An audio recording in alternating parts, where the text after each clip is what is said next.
All right, everybody, we're back with another episode of Scions. I'm joined by my lovely players here, and one of them is going to recap us. Bigfoot, go. I was picked off rip. Amazing. All right. So, last time on, we went to herbology class. The Scions went to herbology class. We learned a bit about a few different plants and things like that, such as the what were they called?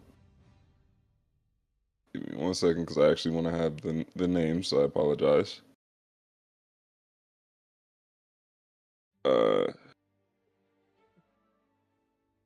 Mending marigold. I thought they were in our chat. All right. We had a plant of healing, a plant of fire. We had a plant of memory, helping with recollecting memories and such, and everything. We all managed to figure out what each of the plants did. Then we had to come together to create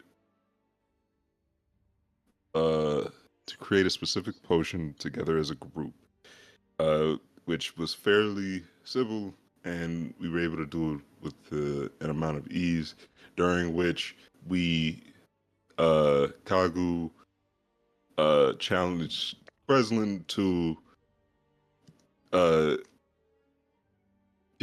be the one to do the final few steps in the task, putting her in a position she may not have been in otherwise, and starting a new fun thing of peer pressure roles within the game. Then, as we complete the potion and everything, we complete the herbology class, moving on to a light lunch where everybody consumed a great meal. A light lunch, as he tried like everything. Very light lunch. Light lunch. It's a light lunch, and where we consumed a good meal. Corvus and Marcel had a conversation about trying to figure out a safer area to be able to discuss their findings and figure out more about or to just be able to discuss anything in relative safety and seclusion within the academy, and that they're keeping an eye out for that, while Ezzy, Kreslin, Okasis, and Kagu went to find the groundskeeper in order to get an hourglass for Ezzy, as he required one. While en route, the Okasis and Kagu encountered what class was it? It was the class of historical strategy, or I'm trying to remember, Josh. You had a specific name. Strategy and I think it was tactics. strategy tactics. Yeah, I believe it's Of strategy and tactics, in which they saw a set a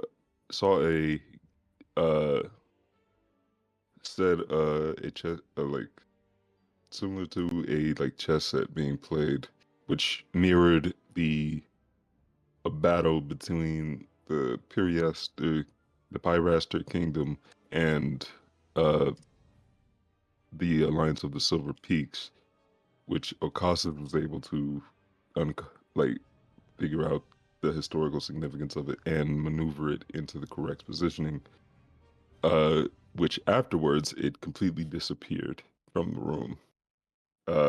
Seeing that they did this, they immediately left because they weren't supposed to be here, and they was like, we'll leave. Leaving, and they meet back up with Essie and Kreslin, and they find our humble groundskeeper, old Edric, and they ask him for the hourglass, but also receive some information from him of that Kaylin's sister has left the school with her aunt, High Captain Louisa, to go and mourn and bury her brother. So she is not currently in the school at the moment, as well as they found out some information about the moonstones, or to be entirely correct, the true moonstones that the ones the Scions have are replicated after, which were 7 stones of great power that were said to be sealed many, many millennia ago in order to prevent people from, well, abusing them, as the born ones are wont to do. And everything. After receiving this information and said hourglass, our people reunite with Marcel, and who was at that time trying to converse and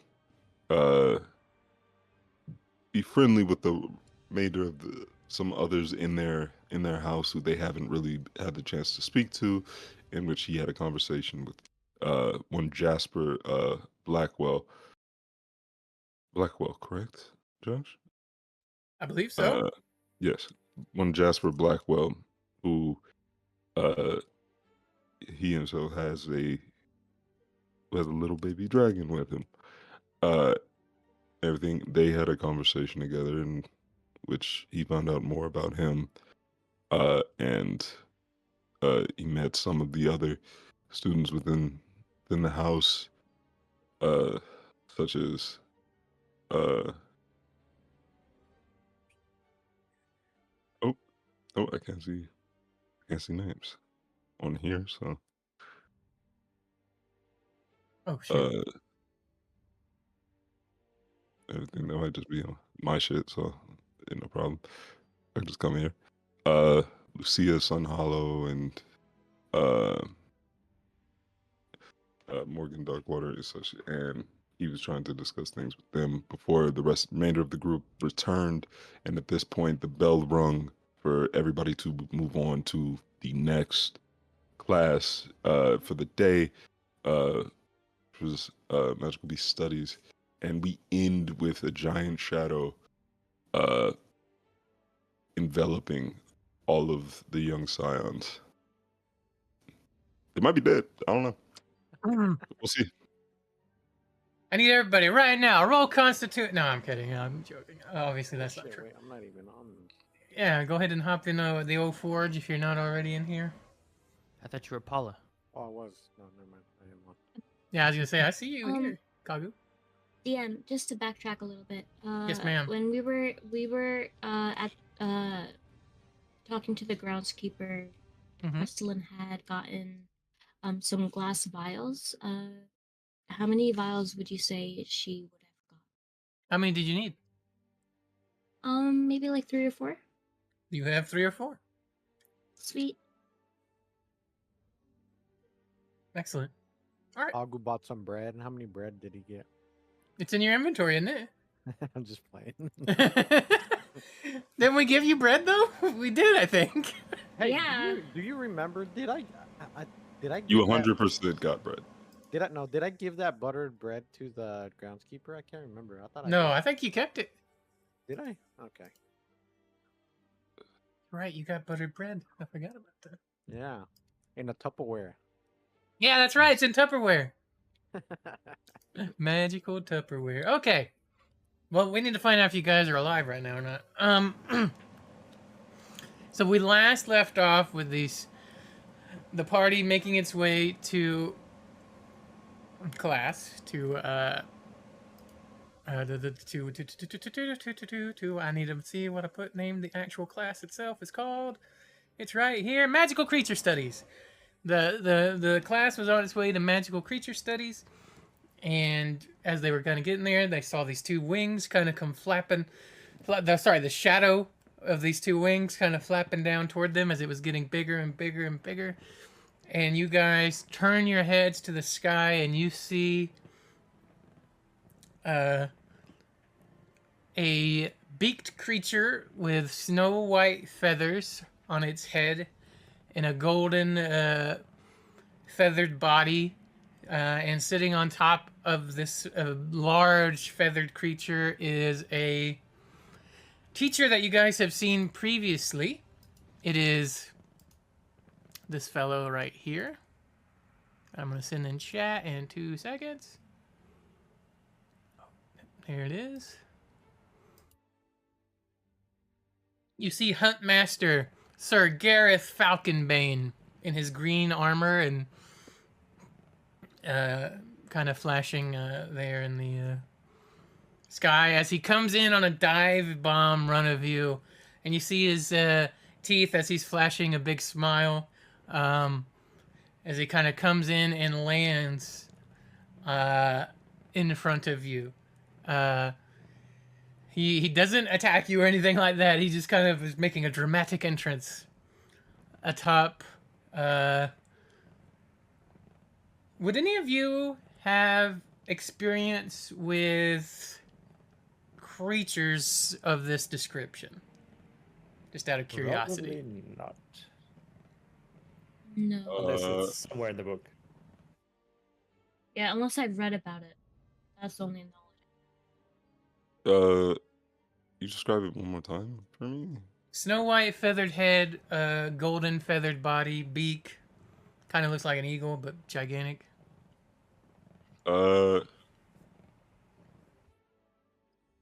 Almost like a griffin or what? Well, you figured it out. That's what it is. It's Yeah, a griffin. it's a griffin. I think he probably heard of it. Anyone? Are they used in any military things? Am I allowed to ask that? It's certainly possible, yeah. Trying to think if I would have seen them from Onyx Coast stuff. I got you. But probably not. I think they'd be probably more in the mountainy areas of the world, really more than. Less in I the would water areas. say that I would have seen them before then. Yeah, it's possible that Kagu has. That would make sense. That's why I knew what it was. Yeah, right. Like it actually kind of does make sense that he would kind of know where it is. But yeah, he comes. They're notorious for being difficult to train, difficult to master, and it takes a lot of trust between rider and mount for them to even let you fly on them. So, Sir Gareth hops off the griffin and he kind of puts his forehead to the side of the griffin, and then it takes off and flies off into the distance. As you guys are ready to begin, as you guys kind of move over toward Sir Gareth a little bit, he's standing out in front of what maybe you didn't see it before, maybe you did, like a stable area, and when we begin with this following message. Welcome to Magical Creature Studies. I am Sir Gareth Falconbane, your hunt master and instructor for this course. Today we begin our journey into the realm of magical fauna. First, let's establish what makes a creature magical. Magical creatures possess innate, supernatural abilities, or properties that distinguish them from ordinary animals. These can range from flight without wings, to breathing fire, or even manipulating natural forces. In our studies, we categorize magical creatures into several groups. 1. Beasts. Non-sentient creatures like the fire drake or shadow mist wolf. 2. Beings. Sentient creatures capable of complex thought and communication, such as centaurs or merfolk. 3. Spirits. Incorporeal entities often tied to natural forces or locations. And 4. Constructs. Artificial creatures created through magic, like golems. I think I heard that some of you may have already encountered such things. We classify these creatures based on several factors. Danger level, from harmless to lethal. Rarity, common to nearly extinct. Intelligence, from animal-like to super-intelligent. And magical potency, the strength and nature of their magical abilities. Understanding these classifications is crucial for safe interaction and effective hunting or conservation practices. A creature may appear harmless, but possess powerful magic that can be lethal if you mishandle it. And in this course, you'll learn to identify, track, and interact with a wide variety of magical creatures. Remember, respect for those beings is paramount. They are not mere game or pests, but vital parts of our magical ecosystem. Now, before we begin, are there any questions? Does your griffin have a name?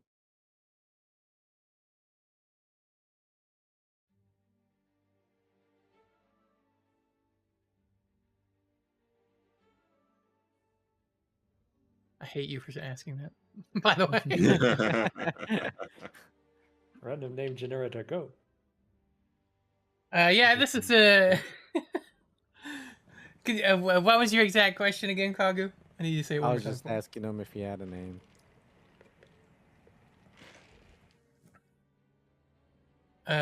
He looks at you and says, yes. That's my partner, and his name's Stormwing. Beautiful beast you got there. When do we ride one?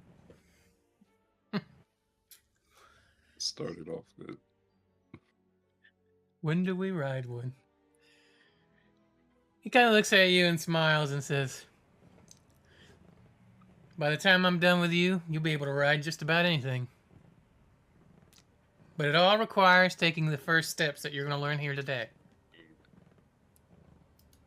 I'm ready. I hope so. All right. Now, let's move on to our first creature study today, shall we? Today, you'll be examining the Luma Centaur, a gentle, glowing equine creature that inhabits the Whispering Woods.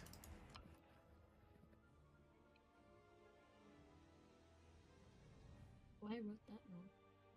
It's okay. I probably said it wrong than the way I intend to say it, but that's kind of how I meant to do it. I'm bad with pronunciations and getting the words correct. Anyway.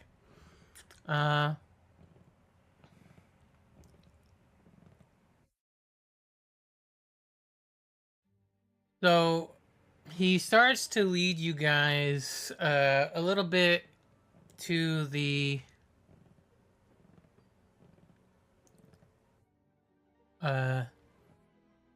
an observation area, and he kind of speaks in a lower voice and says,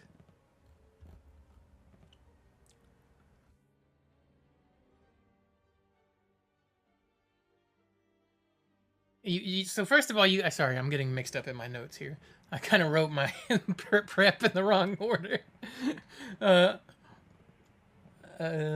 Here's where we're supposed to be.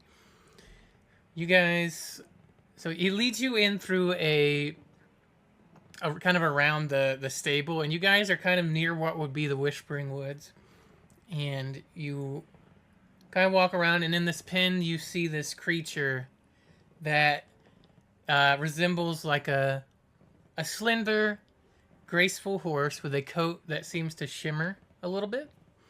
It stands about 5 feet tall at the shoulder, so it's slightly smaller than an average horse.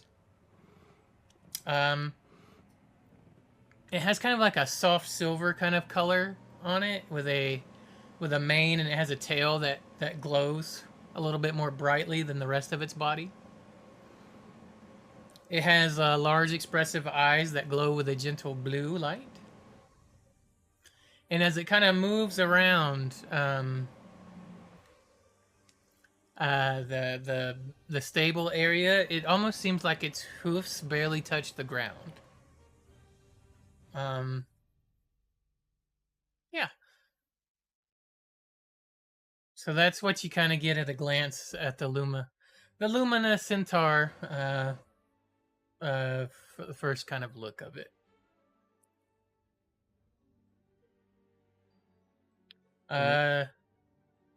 Sorry, what? Is this like is he like in front of us? You guys are kind of away from it a little bit. You guys are kind of looking at a distance. You're kind of like in an observation point. Like it doesn't see you from where you are. You're kind of camouflaged up a little bit. Kind of like, yeah. But you see it kind of running around this kind of stable area. Go ahead and give me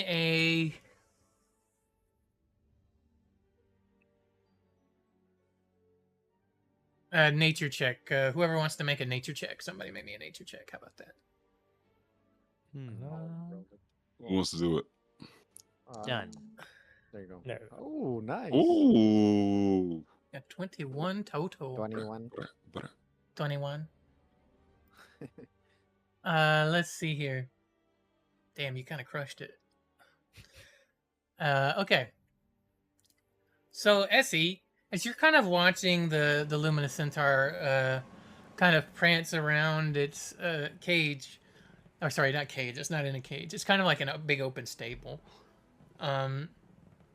You see it kind of, when it makes like moves that would indicate excitement or possibly threatened, that its glow kind of intensifies a bit as it kind of moves around. So you notice as it's kind of moving around, it kind of gets excited in its stable. It kind of glows just a little bit more than you might otherwise note.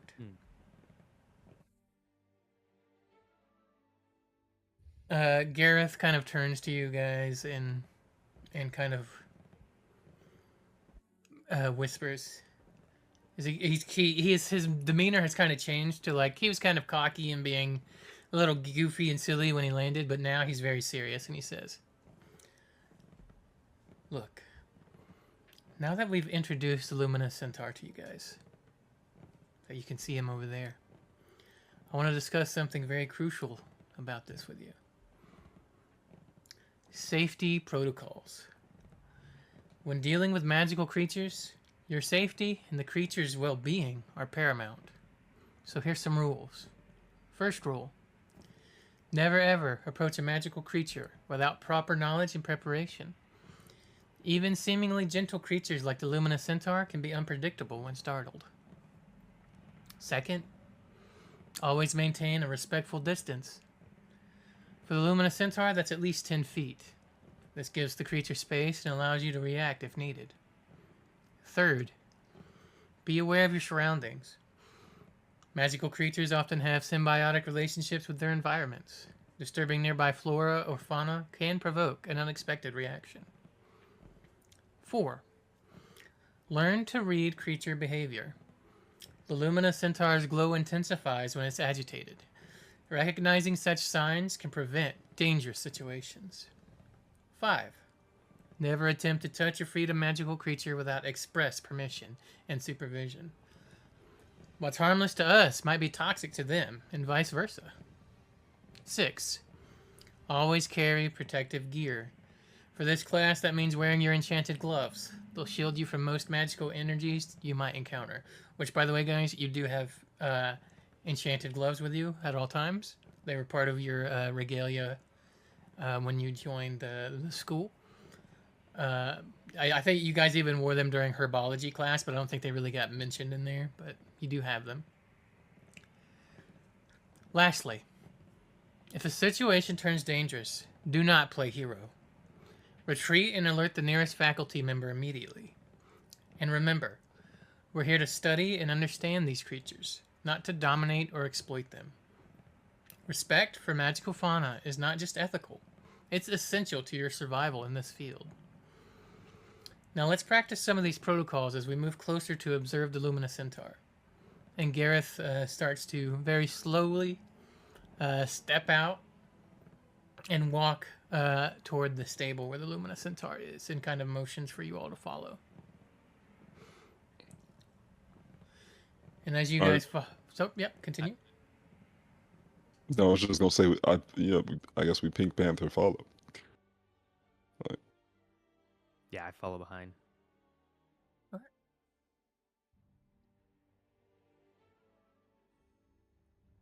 Mm-hmm. All right.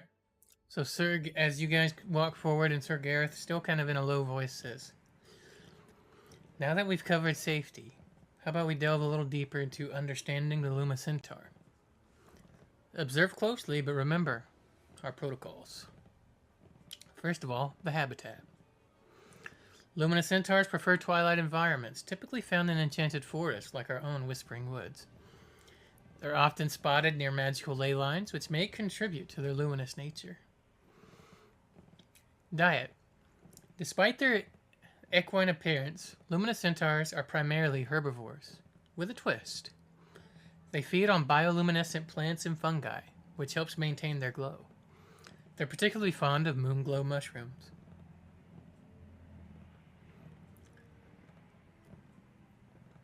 Magical properties. The luminous centaur's most obvious trait is its bioluminescence, but there's more to it. Their light isn't just for show. It has mild healing and calming properties. In some cases, their shed hair has been used in potions to cure night terrors or provide guiding light in darkness. Behavior. Luminous centaurs are generally gentle and curious creatures. They're highly intelligent, about on par with what in the real world would be dolphins.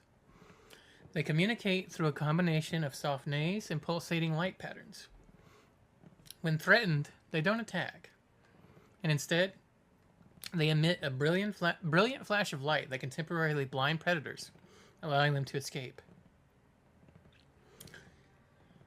When you approach a luminous centaur, do it with slow movements and soft sounds. Those are key. They're attracted to melodic sounds and can be coaxed closer with gentle singing or humming. Conservation. While not endangered, luminous centaurs are rare. Their natural habitats are shrinking due to certain deforestation and magical pollution. As future leaders, you may one day be involved in efforts to help protect creatures like these. Now, let's observe their behavior. Who wants to give me a perception check? I'll do it. Very perceptive. Very mindful. Very just normal. Oh my God. Yep. Here we go. 15. The difficulty class was exactly 15. Nice. So this is a success. Kagu, you notice that there are tiny spots, luminous as symbols that seem to shift and move across the creature's coat, almost like constellations. You kind of observe the creature. The Are we luminous still? centaur. Are we still standing in the same spot? Oh, you guys you're kind of moved a little bit closer I'm now. moving around. Yeah. As long as you're Wait, moving closer to slowly. it? Yeah, as long as you're moving slowly and not talking super loud, it's cool. It's kind of what's going on. Can I try to hum to see if it comes towards us? Yeah, give me an animal handling check. Here we go. All right. Animal handling. Here we go. I'm gonna hum. I'm gonna do a little hum to see if he comes towards us. 13, 16.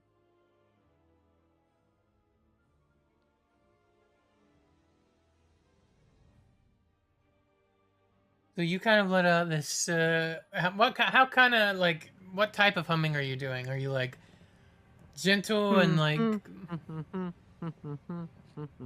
I gotcha. We're doing the Just a nutcracker. random hum. Yeah, so you kind of let out this hum, and you don't see it, but Gareth kind of smiles as you kind of start the hum, and the creature, the the luminous centaur, looks up at in your direction, and it kind of turns its head kind of curiously and takes a few steps towards you guys. It is kind of in like a corral. That's what I need to say. It's kind of like in a corral, if you guys know what a corral is. This big open kind of area that's kind of fenced in at the moment. And it kind of turns its head and takes a few steps toward the group, Kagu, although it is a little wary, Okay. as you have attracted its attention. Nice. Did you guys see that? He's coming towards us.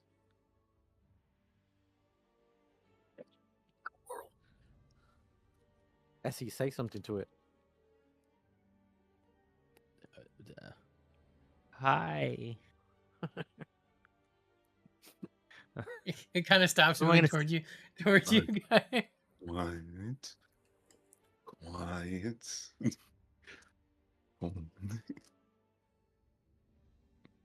We don't want to spook it any more than we already is.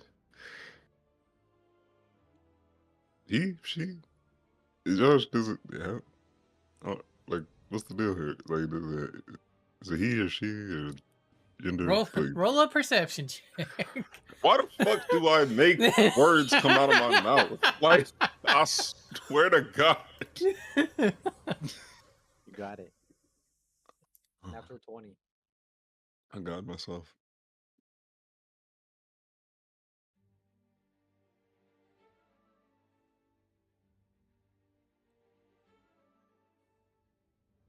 Would Marcel's eyes glowing make them glow?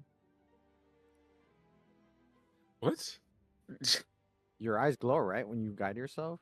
What if he thinks you're trying to communicate with it? So I don't know if it could see me, but it could see that glow. 11. 11. 8 plus 3, so Based on what you know about anatomy in general, this would appear to be a female. But you don't know if you don't have the knowledge if this creature has based on what you would know, it looks female, but based on what could possibly be in this magical world, don't really actually know.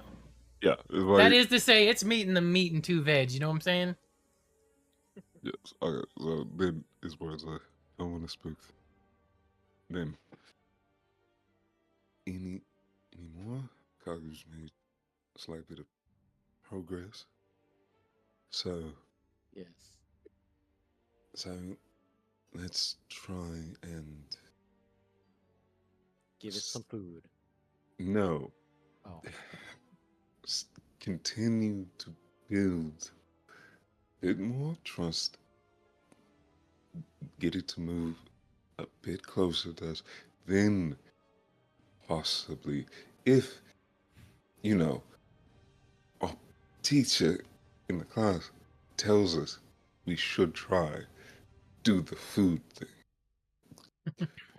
We could probably write it. That is also not at all what I just said, or at all what he said prior to what we were doing. Truly, don't think that's the thing we should be trying to do here. Marcel, rules are meant to be broken sometimes, okay? But Can you imagine is riding this into the battle on time? one of those things? Not really. That's mostly because they seem to not be that type of being. Literally, from what he's told us about it. Well, having a portable flashbang seems kind of handy. Wait, real quick. I just want to reiterate something. Didn't he just tell us to not treat them like items and shit? Like, I just want to be clear about that. I just really want to be clear about that. Did our professor literally just be like, do not treat these creatures like they are tools? I have selective hearing, all right? I'm just looking at this creature in awe. Josh, are there any like plants around us? Yeah, there's a lot around you. It's kind of like a mixed bag. What are you looking for? Are there any glowy plants? Roll a nature Like- check. See if you can find some. Oh my goodness. Dude, it stopped on 20 until it flipped over to the 2. On mine, it slid on 20 and then went dunk. Unfortunately, you're not able to ascertain to the whereabouts of any glowy plants here. All right. Can I check for glowy plants? Usually, I would ask you to declare a roll when Aaron declared a roll, and then one Oh, of you would have an advantage there. Sometimes I'll let it slide, but in this particular case, I'm gonna hold on to it. gotcha. So let's see here.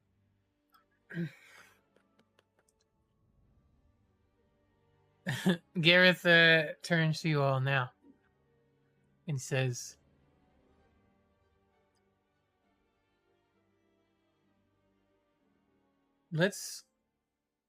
you all stay here and observe as I approach the Luminous Centaur. And watch how it reacts as I approach it. And Gareth moves very slowly, and he kind of lets out like a some kind of humming of his own, a very gentle,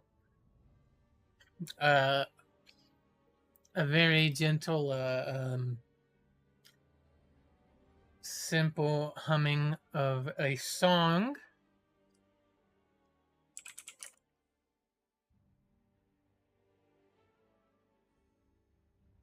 Which some of you may have heard. Give me a Kreslin and Okasis. Both of you give me history checks to see if you've heard of this song before.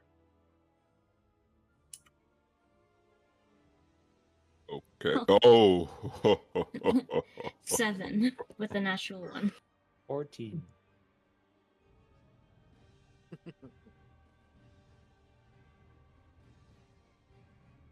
Okay.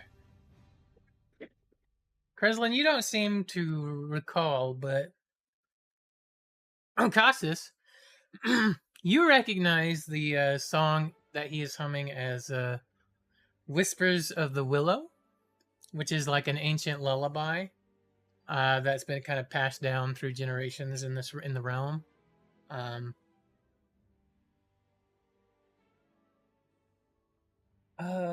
Actually, give me 2 seconds. I need a DM phenom something. Actually, I don't need the phenom. I don't need the DM phenom something. I need to look at something phenom sent me.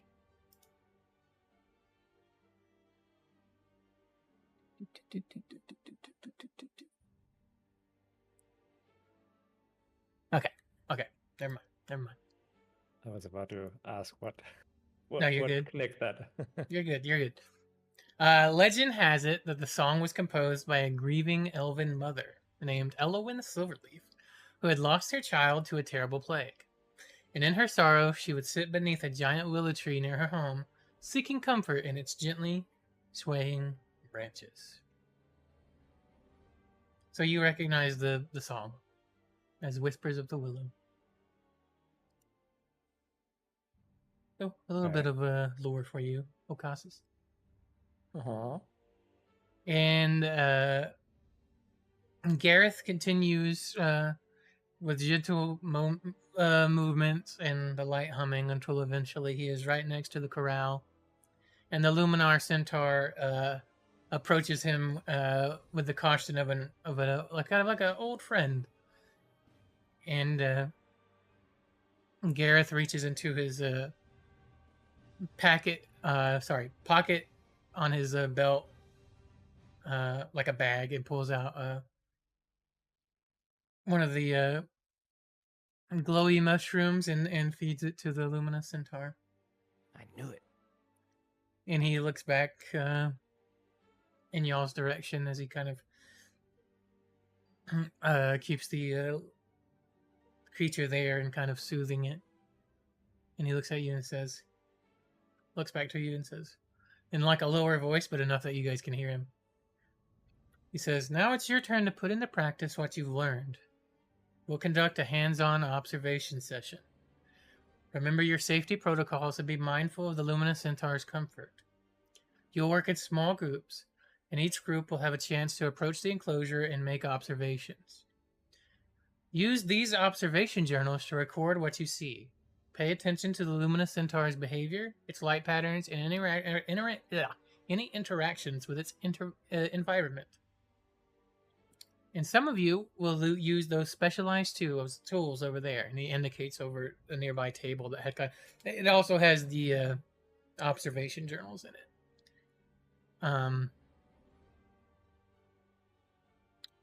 So on the table there appears to be luminoscopes, harmonic whistles, and what would be described as an aura detector. He says, remember, observation isn't just about seeing. Use all of your senses and don't be afraid to make hypotheses about what you observe.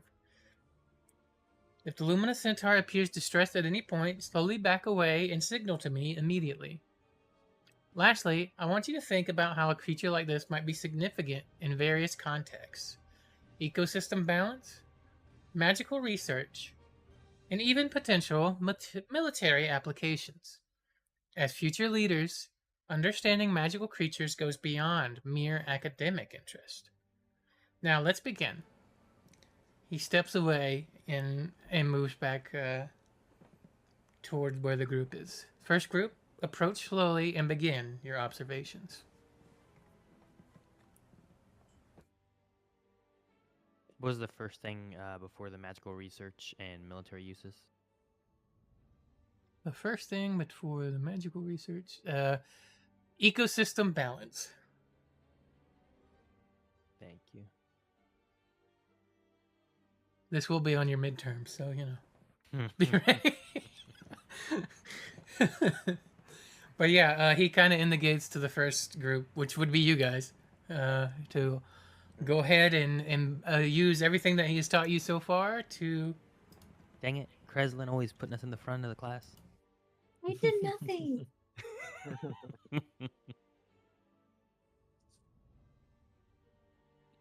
She So worries that she said that too loud, and she's like, We're attempting to do the same thing that Falconbane did. Is that what's going on? Like approach it? Yeah. I want to examine the tools. Can I do that? Okay, yeah, you can examine the tools. So they are 3 tools. There is the luminoscopes. These allow you to see subtle variations in like a creature's glow. There are harmonic whistles. You can use those to produce soft melodic sounds that the Luminous Centaur would probably respond to. And then there's the aura detector. Those can help you sense the magical energy surrounding a creature. Basically, using any of the tools and making a check would probably give you advantage depending on what you're trying to ascertain about the creature.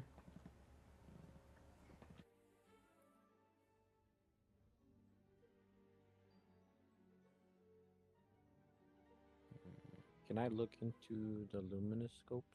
Nobody else is grabbing anything? All right, you have the luminoscope. Yes, and I just assume that I look through it and point it towards the centaur and try to figure out what information it gives me. I gotcha.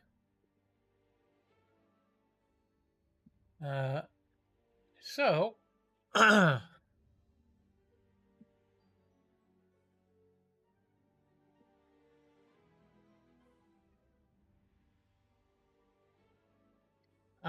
Make a survival check for me, Juan, with advantage because you have the scope.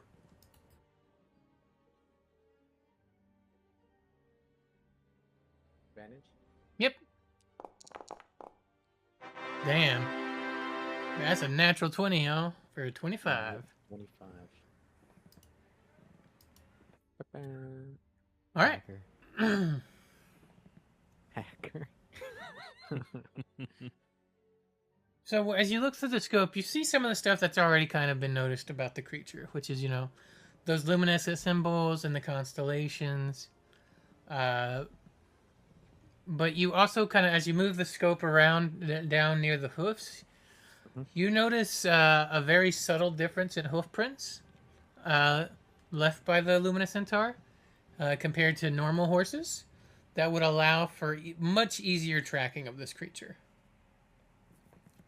Would they be like? Would they leave like a luminescent like print or something? Yeah, a luminescent like print. Or are their the hooves kind just of shaped differently? well, it would be kind of both. Like they would definitely have like a little glow that they leave behind, but their hoof would be more of a like an oval type shape instead of like the big round of like a horse. You know what I'm trying to say?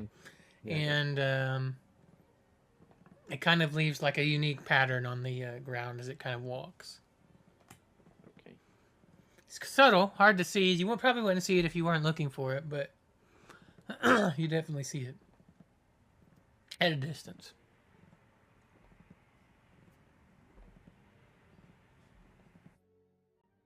Anybody else want to handle any of these items before I blow into a whistle? I'll pick up the aura detector.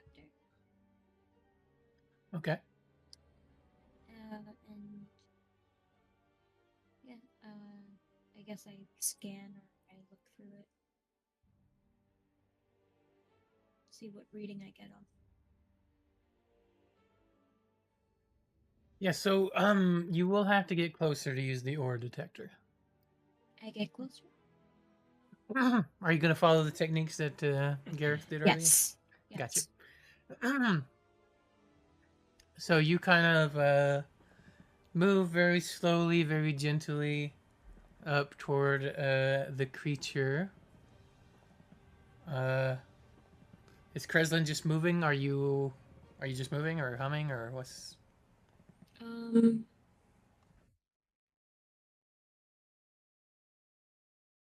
I think I'm just gonna be moving. Just moving? Oh, Okay. no.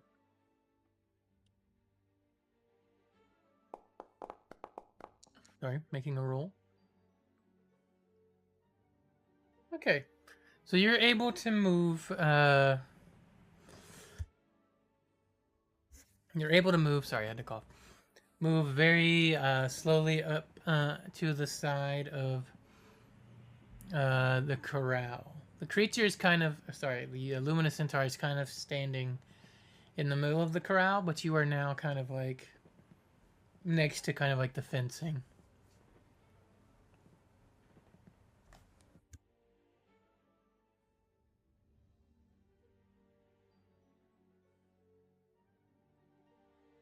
All right.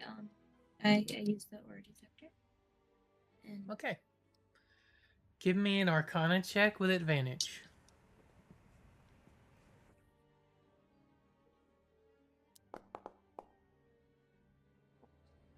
23. 23.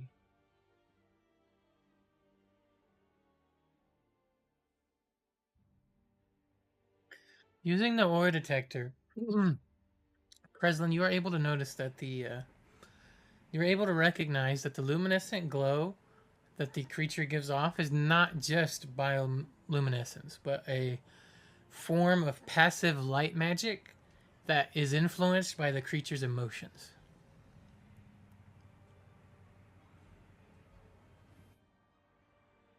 So you are able to detect that with both your skill in Arcana as well as the aura detector. Would I be able to tell what emotion she's feeling right Give me an insight check with advantage. because you did roll really well on being able to detect that. 19. Observing the creature and its behavior and how it is acting, it seems to be excited and content and overall fairly happy.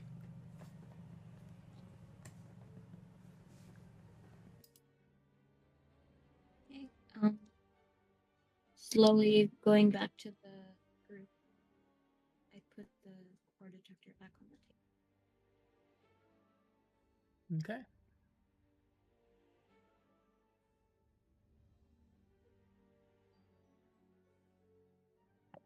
Does anyone else want to do anything?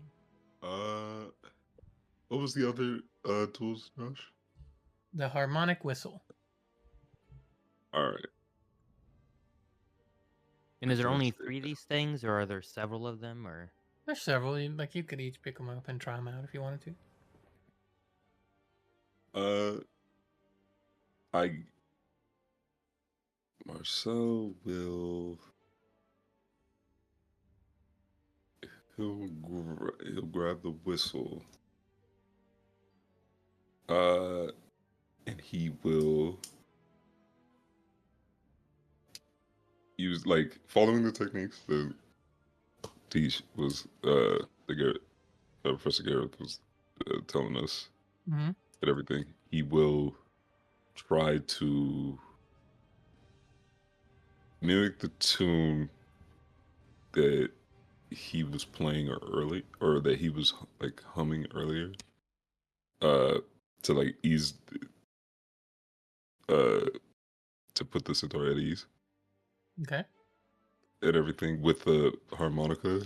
And as he's like moving towards it, he wants to like note its response to that. Of like, is there a difference in sound of like in how it reacts to like a slightly different melody and shit like that? Or is it like specifically this song is like something it knows to,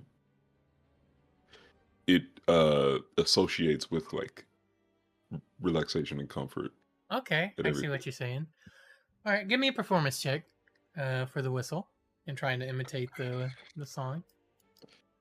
I knew you were gonna hate it, but the moment you said I pick up the whistle and try to imitate it, I'm like it's gonna be performance and he's gonna hate It's it. the only fucking thing we had left, and I was like, somebody's gotta do it. Performance, okay. Alright.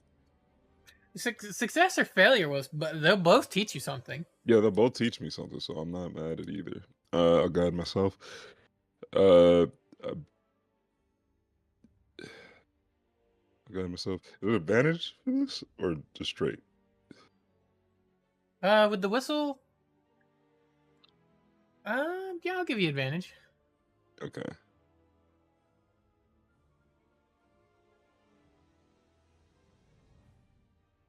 Yeah, it'd be advantage with the whistle. If you were trying to do it normal, it would and imitate. If you're trying to do normal and imitate, it'd probably be a disadvantage. But since you have the whistle and you're imitating, it'd be you have advantage. Fuck. All right. You could just roll 2d20 and take the highest. There you go. Natural 20. Plus, yeah, so it's 20, 20 plus 1 plus 2, so 23.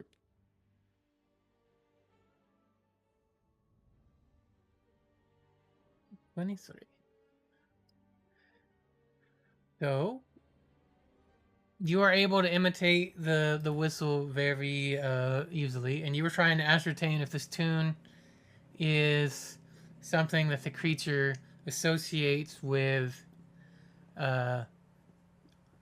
calmness, is what you were saying, right? So Yeah. what was the exact wording you used, Bigfoot, again for me? With please?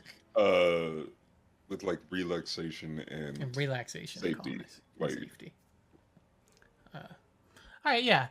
So it responds to the whistle, and kind of trots over to the side of the corral and kind of sticks its elongated head over the side there, looking at you. It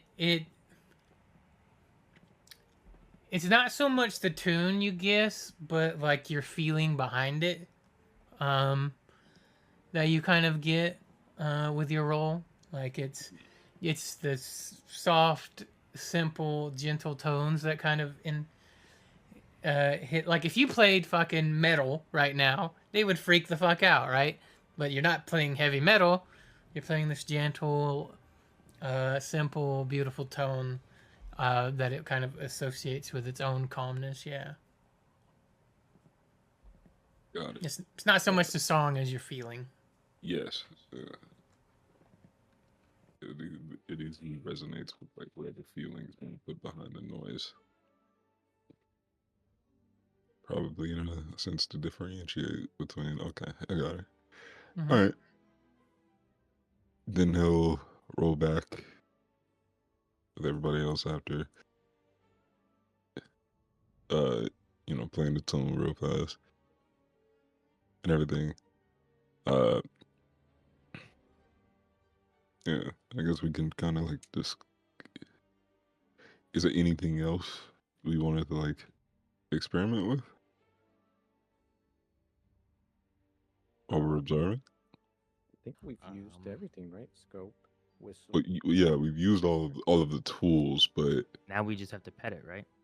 Had it. Is that what we're supposed to do? Are Or we all only next observe? to it at this point? Are we all like kind of like? what was the exact wording of what he said, Josh?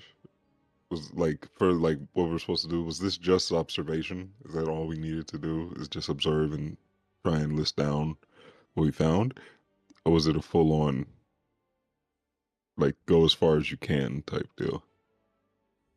The vibe you got from Gareth was like you can try to see how far you can push it. So it's called practical observation. So it's up to you guys on what you want to attempt next. If you want to end it here, Okay. we can. So- but there may be more to discover. Hey, So yes. Huh? Can you possibly like lay down so I could use you as a stool to get on top of this thing? Well, wait, are we close to it yet? We haven't gotten up to it yet, right? Oh, I thought we were. we're No, nowhere near it. You're not near it. Dang. Kago. To be That's- clear, we've I all figured- gone individually close and then returned back to a different space. Hey, Yep. Essie, can you throw me at this thing? No, No. you're not doing. I'm No, no. joking. Okay, I'm just gonna follow y'all Um, lead. SC's gonna take a whistle, and so like there's like the table where the tools are, and then there's like a fencing where the corral is, right? Mhm. And then like inside that towards the center is still where the centaur is. It's kind of over next to the side of the corral now from when Marcel was played his whistle. Is there like a way in past the fence, or did he just go up to the fence when the teacher pet him? He went up to the fence.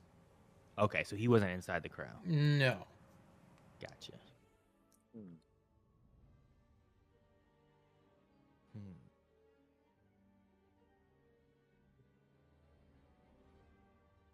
All right.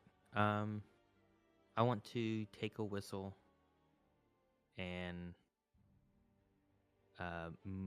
move slowly towards, like, head towards the fence. Like, what is the? I know the safe distance was 10 feet. I don't know how far people have been getting without it seeming to glow or have any issues. But I want to move slowly with my slow turtle speed. Okay. And with my whistle, I want to hum this lullaby that like was from my tribe, and it's called Over by the Stream. Over by the stream. Yeah.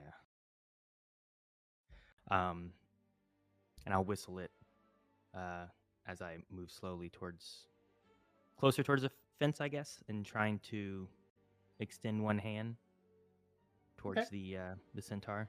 Can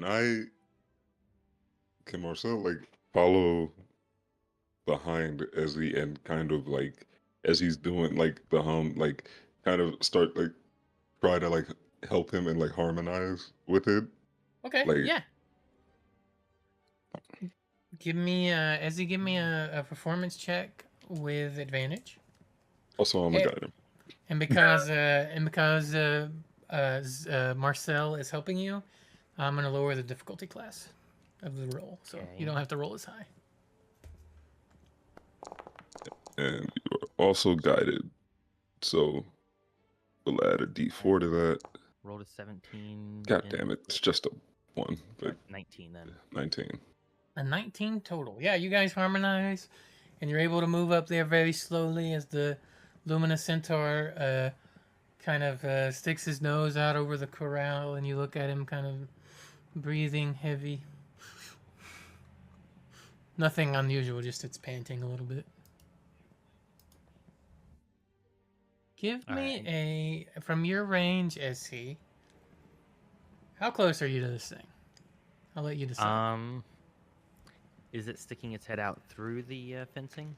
Yeah, it's kind of like over it. I don't know. I'm probably within. I don't know. I want to be moving towards the fence still, so I figure I'm going to close distance more. I want to be past the 10 feet, I suppose, of safe distance towards the fence. Is that good? Okay. Give me a medicine check. Medicine check. I will guide you. I'm still right there. All right. It's not gonna help. Oh man. 6. Oh, plus 2 is 8. Damn. Yeah, you were kind of observing its heavy breathing, but didn't notice anything about it. So, unfortunate. That's suspect, but we don't know none, so it's up to you. Okay. I want to continue maybe slowly approaching. Can I take I want to take more of a look at its hooves maybe as I approach. And see if perhaps anything seems odd about the hooves or anything protruding from them or anything like that. Like Yeah, well, I don't know. I guess I don't know for sure if like as we talked about, like it's not quite touching sometimes and different things. I don't know I if, see. like if maybe like it has like a hurt foot or something like that, or yeah, give me a like if it's huffing because Also, it can't move or something. I should be clear, is I am also like checking it and like I'm just making sure that it's like fine and not gonna You're watching to like make sure it's not gonna like bolt attack. on us Attack. or I like got you. like get scared or like Right flash. everything. Like I'm Yeah, just kind of okay. like watching out for that in this moment while also like trying to like support Essie. Give me a perception check, Izzy. I got you.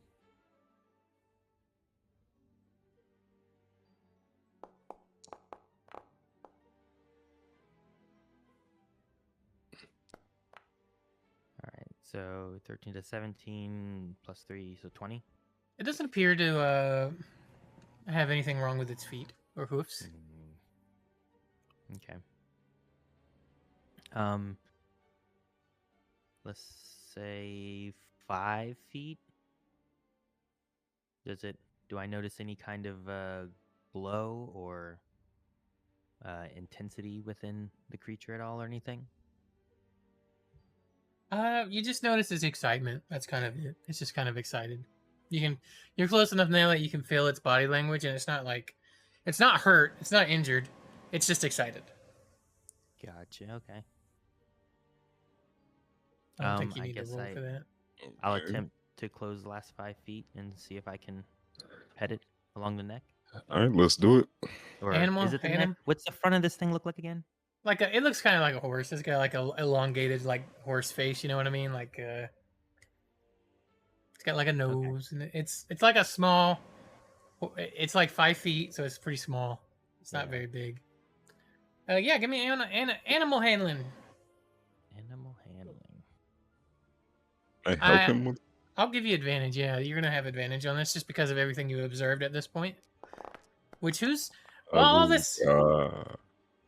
Yeah, I assume you already guided him. So yeah, go ahead and roll your d4. I appreciate it. 11 plus 3, so 14.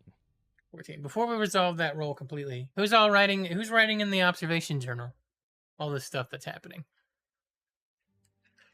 I assumed Ocasas was, but I've written all of my stuff in a journal except for when I started doing stuff. I got So I have written down the. Like, are you talking about like our characters in general, or just your character? I'm just talking about which of your character is just doing what they're doing. Ocasas. Yep. Doing it. Okay. Well, I imagine everybody's just kind of taking turns with what they observe, or maybe are feeding their information to Ocasas. I was just wondering. I'm just curious. But once you guys were talking about it, I was like, well, if Kagu was doing it, he just drew a little doodle of himself riding this thing. I was gonna say that at this point, I'm probably just sitting down, crisscrossed, eating my bread. Okay. Just watching, enjoying the show. You have a 14 total. You are able to reach out and very gently pet the Lumina Centaur, and it kind of gives you like this warm kind of feeling along your hands as you kind of wait a minute. Do turtles got hands? What is it? Yeah, I have hands. You have straight up hands, or do they? They're basically hands. They have thumbs on them. Okay. Kind of things. So probably more claw-like. That's what I was kind of like. Is it more like? It doesn't matter either way. It is more. Yeah, it has a little bit more of a claw to it, but dude. it still has like a thumb. I mean, it's still leathery, like skin-like. It's not like scaly, but like. Fair question. I was just curious. This was more like, well, that doesn't make exact sense. He doesn't have a hand. Well, I mean, he does, but he don't. My handy part. Yeah, his appendage, his grippy appendage. You feel this kind of warmth, kind of a glow along your what would be a turtle hand, and it lets you like it's very gentle and kind of sniffs at you and kind of lets out a neigh of satisfaction, I guess would be the correct term. Something like that, you know. Yeah, that's my horse sound. It's not very good, but I want to look back at Kagu and give a thumbs up. I look over at him and I'm like, try to ride it. I look at him, see him mouth that, and I immediately am like, is he? No. No. I also want to take a glance at the Falconbane professor. Yeah, he's standing over to the side. He's kind of got his arms crossed, not like a disapproving way, but he's just kind of observing, you know, kind of how you are when you're kind of like just relaxed and chill. And he's there watching. I mean, he's kind of flashes you a smile as you kind of look over at him, gives you a thumbs up, as a reassurance that you're doing it right. As I give a couple pets to the centaur, I want to look and see if Marcel wants to try to pet. Yeah, he'll try to pet as well. I'm not gonna make you roll because I feel like with everything that's transpired so far, you are able to successfully pet the magical creature with no issue. And you kind of feel the warmy glow kind of on your hand as well, Marcel, and you're kind of filled with like, wow, this is really cool. You know, you kind of get that feeling. Yeah, like this is awesome.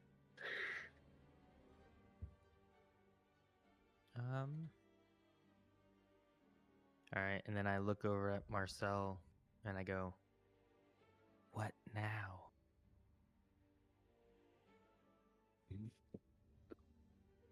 Made some more observations, learned a bit more about it, and now we've even felt it in the innocent. So, I guess the next option is to retreat and record anything else in our journals to see what we've learned from this, and then he'll give like a glance back, like as like we're like still petting it and we're talking about this like quietly and shit. Like he wants to like just before we did everything, just do a like once over, as in like is there anything like he's basically just looking like, is there anything else here that like we might have missed about this creature? Anything else going on that we're like not looking at from the right angle and shit? As he's like, as we're like petting it and looking at it, like,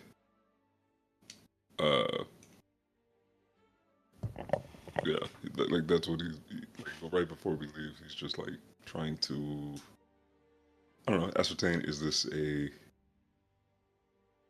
like, how like young does it seem, or is it a bit older? Like do we have like you know, just he's basically being like, did we?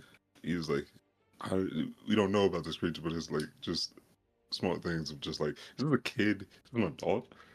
Like, I what's got going you. on? Give me a survival check.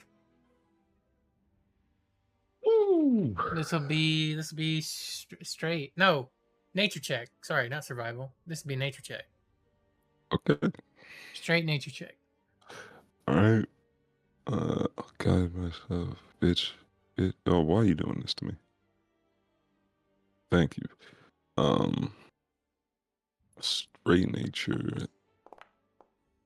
Oh, that was almost good.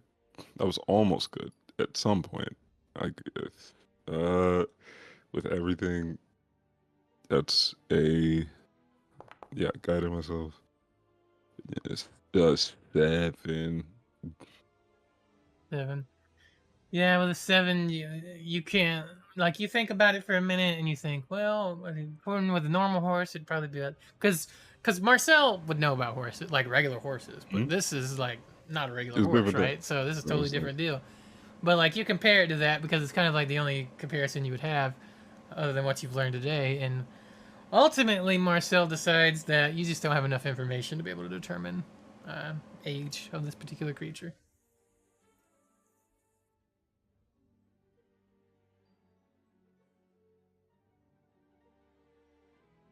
all right, cool.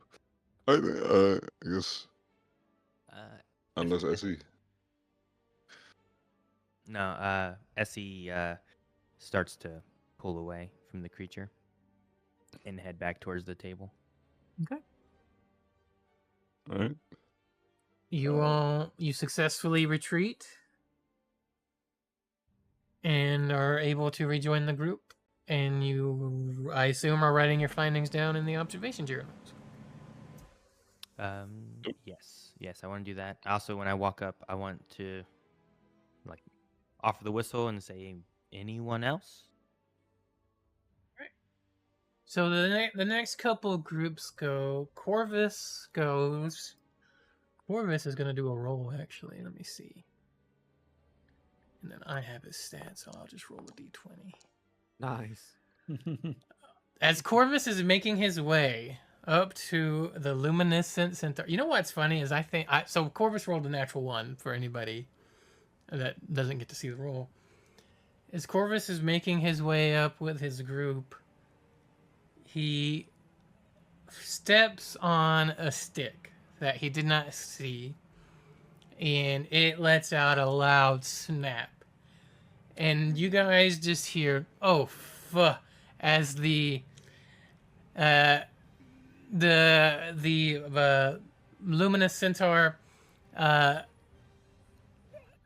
like head snaps to attention, and it just lets out a gigantic flash of light that blinds all of you, like everybody within radius, and like anybody that catches a glance of Gareth, right? That's when that name. I'm still learning the name of my teachers. Gareth Falconbane sees him for just a minute before the flash hits, kind of shake his head and throw his hands over his eyes as the flash goes off, and everybody is blinded for just a minute as this big blinding flash of light is exuded from the creature. And then when you open your eyes again and it clears up, it's gone. It's not in the corral anymore. What the? Yeah, so a couple groups got through, and then Corvus and his group went through, and Corvus rolled a fucking 1. If you can believe that shit. And Gareth just kind of like, he sighs very gently and is very like, well then. Accidents do happen, I suppose.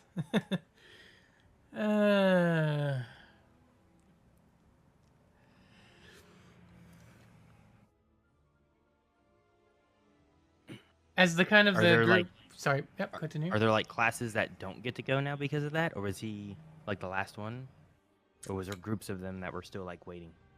There's probably like one more group kind of waiting, and they're kind of like, oh man, they're kind of disappointed.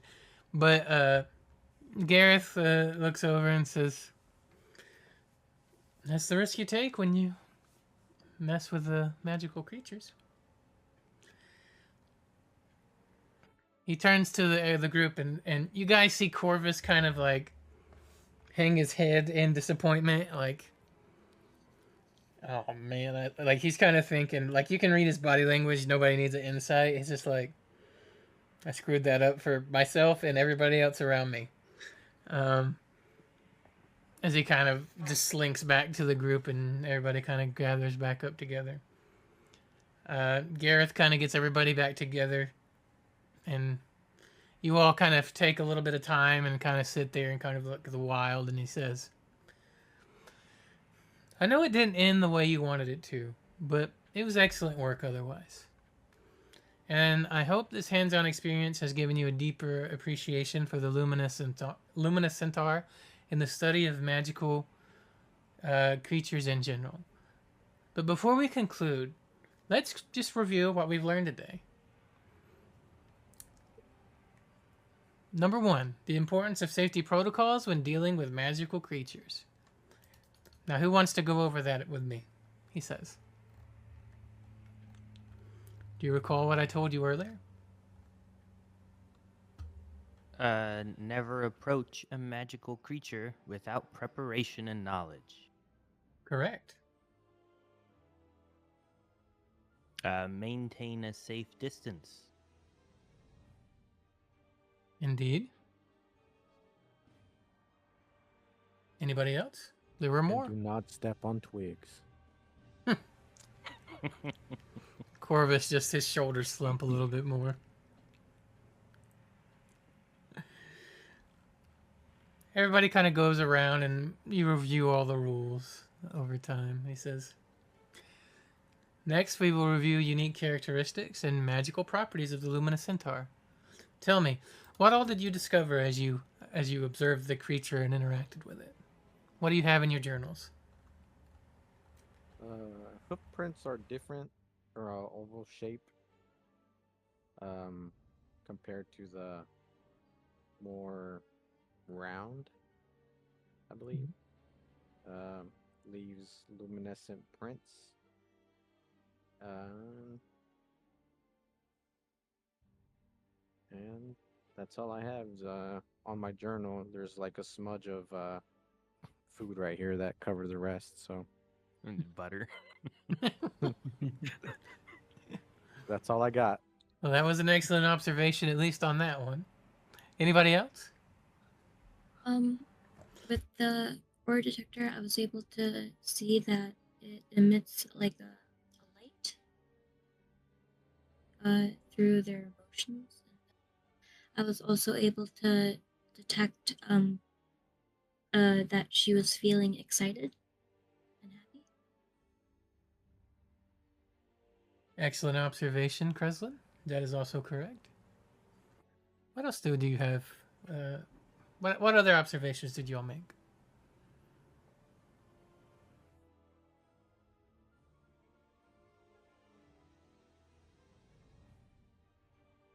All right. Is that it? Wouldn't have. Oh, through the at- use of the harmonica, Yeah. I was able to come to the conclusion that it responds to our humming melodies and everything through our intent and emotion. Like what we put in is what it receives, giving me infer. At least I can infer it's an easily like a seemingly empathetic creature that works off of the emotions it received, the stimulus, the outside stimulus to tell it if it's in a dangerous or safe environment, uh, and everything. At least that's the conclusion I came to through it. I could have been a little off. Uh, Excellent, excellent. Well, I can tell you one that nobody picked up on. He looks at you and smiles. He says, had you been able to read just a little bit more, you would have realized that the Luma Centaur's breath also carries glowing particles that can have healing properties to them. So they can be quite useful when you're out in the wild if you're able to track one down and you're wounded or have a party member that's wounded for a little bit of quick healing. So make a note of that as well. So what you're saying is that we have to get a luminous centaur to breathe on us? Exactly. Okay, noted. Kind of start trying to rub the food off my little tablet. Start writing that down.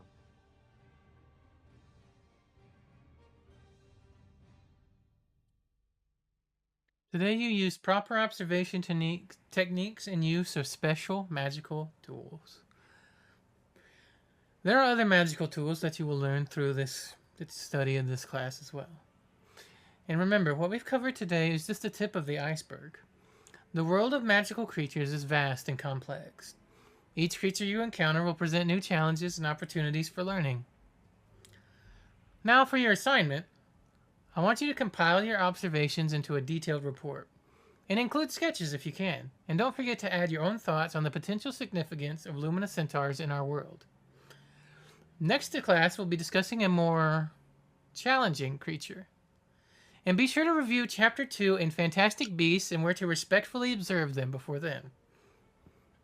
Any final questions before we dismiss?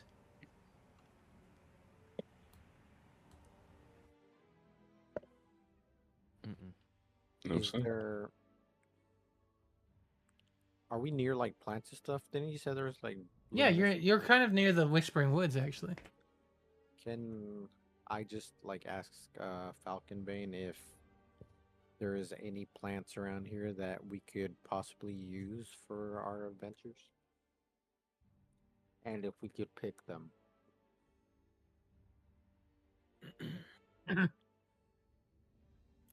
He looks at you, Kagu, and says, "The woods are full of useful plants and things, and you are free to pick them, but I would advise you to continue with your studies before you make foraging trips into the woods. You never know what you might grab by accident that you think is helpful, but will actually make you explode." And he Yeah, kind of I bites figured- his I tongue found on that that out. last, he bites his tongue on that last little bit, like Ooh. realizing, like, well, that could Hmm. cause you great harm. I mean,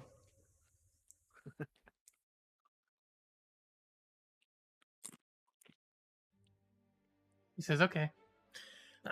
Very well. Class dismissed. And remember, respect, caution, and curiosity. These are the tools of a true magi zoologist." And that is the end of your very first class of Introduction to Magical Creatures.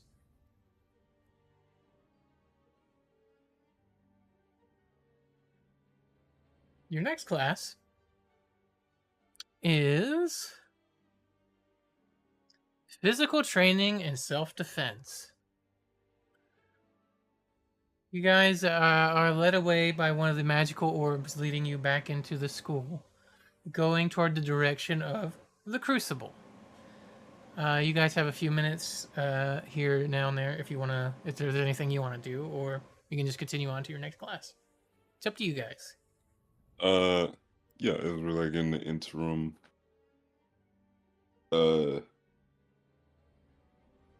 like I'll go over to, or also real quick, this has nothing to do with this, but like I just have to say this: we lucky as hell we had advantage on those rolls because I looked through all our shit. We rolled terribly. We rolled so bad for that shit. If we didn't have advantage, we wouldn't have succeeded. We would not have succeeded. But that's neither here nor there. But yeah, as we like walking through, going to next class and shit, I'll roll up to Marcelo, roll up to Corvus. Corvus Uh, is hanging his head. He's kind of like disappointed. You can tell by his body language. He's like, "Man, I fucked that up." yeah, he'll come over and be like, "Hey," he'll be like, "Hey, Corvus." Kind of It's looks the, over at you. he's like, "There's no need to take it so hard. It could have happened to any of us at any time. We knew how skittish the creature was prior to. There's no reason to hang your head about this. It's the first day of class. We're all still learning what to do and everything. It's like the approaches are all going to be different." He looks Can I up at say, you. Whoops, sorry. Oh no, wait. I also run around this time, say to Kagu, I think I could have rode it. I told you should have tried it. I should have joined you. But I was enjoying my meal. And I don't know if Corvus overhears it or not. Oh, I see. You asshole. You fucking dick. No, Let's- Aaron's a dick. SC's just. Let's see if he notices it. Oh, Oh, he notices it. He notices what Essie's saying, but he also pays attention to what you're saying, Marcel. And he kind of gives you a half-hearted smile and says, "Thanks, Marcel." And then he just pulls his hood up over his head. Also, I want to know if I heard that shit. Nope. Fuck everything. Oh, we didn't. Yeah. It's a 3. And Corvus rolled a 19 to hear you, for those of you watching at home. Well, plus his bonuses, but I'm keeping bonuses private. Yeah. For the moment, anyway. Yeah. So Corvus just is he has a red hood on his cloak, and he just kind of has it over his head now, and he's kind of walking along with you, Marcel. And at a glance, he seems to be feeling better. At a glance, maybe. Yeah, such a. Insight check it is. Go for it. I hate everything I do. I choose to make decisions that are just not healthy. God myself.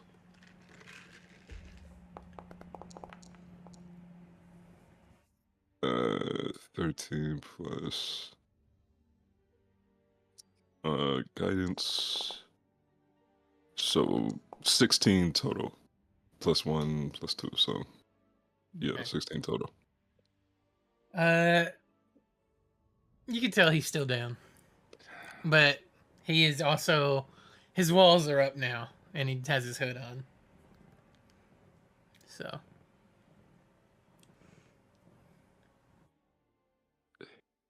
I got it. I got it. All right, I'll clock it. Keep that information on me. okay.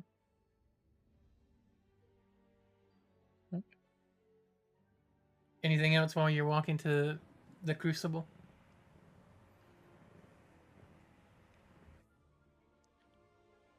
Can I just take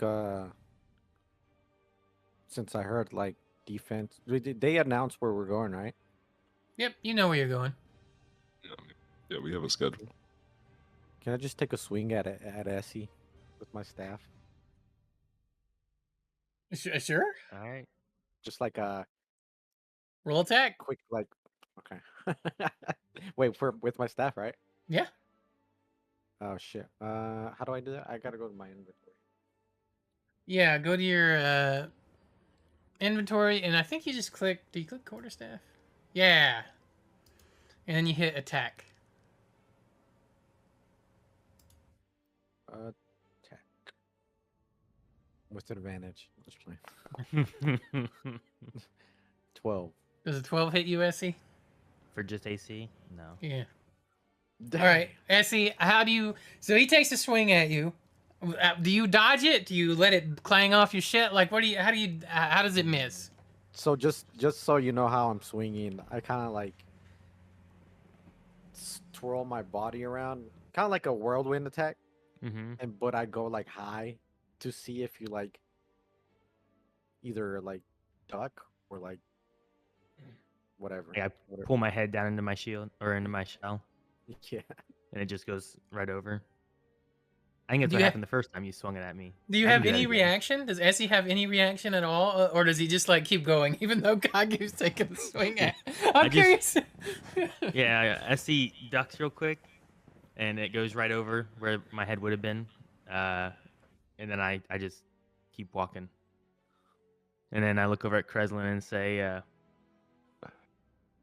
what did you think of the centaur? You could have wrote it, I bet. Honestly, I think it was really majestic. Really pretty. And Okasis, thank you for taking the notes.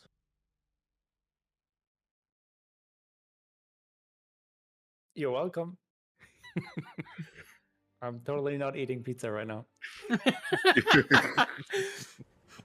Okasis How has did a you manage to handful of get food pizza. left over. Leftover from lunch. Yeah. This is leftover Yeah. mystery stew. It's magic. Magic pizza. Oh, But yeah, I just dodge it and keep walking while just talking to the rest of them. Okay. I kind of just look down at my staff and kind of just like inspect it, kind of like if it's defective or something, even though it's it's a poor craftsman that blames their tools. and then I just walk behind him. Are you guys ready for self-defense? Well, No. it looks to me like you're ready.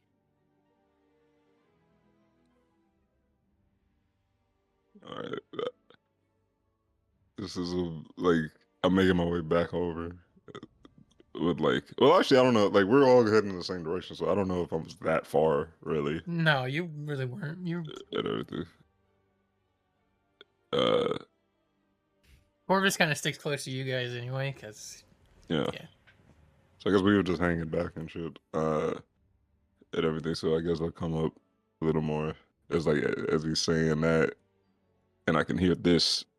It's gonna be like, yeah. stuff to do. Sounds interesting. Be fun to see what this class will entail.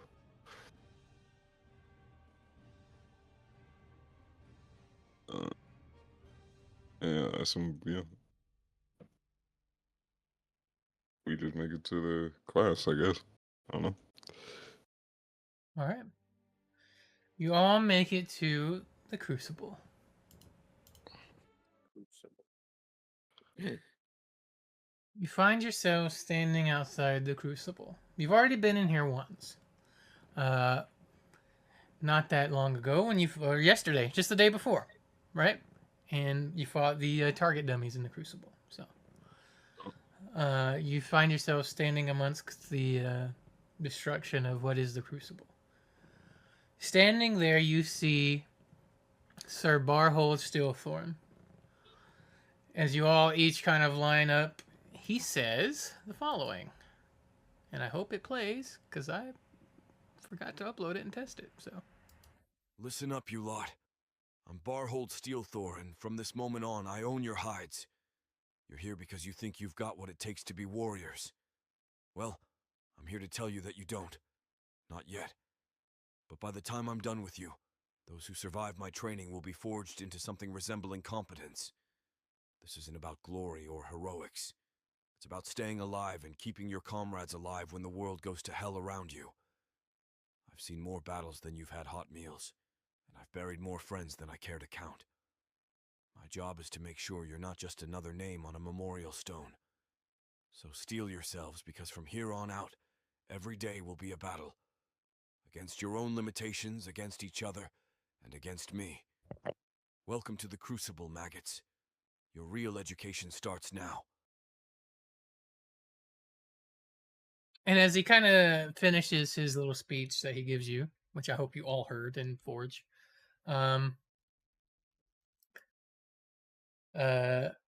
he says,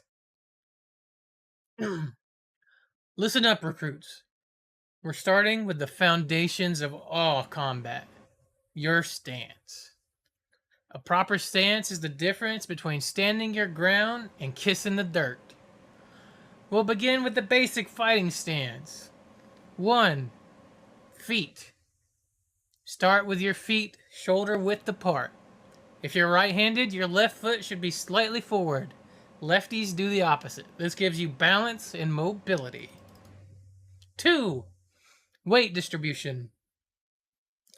Keep your weight on the balls of your feet, not your heels. You should be able to bounce lightly. This lets you move quickly in any direction. 3. Knees. Keep them slightly bent. This lowers your center of gravity and prepares you to move or absorb impacts. 4. Your torso.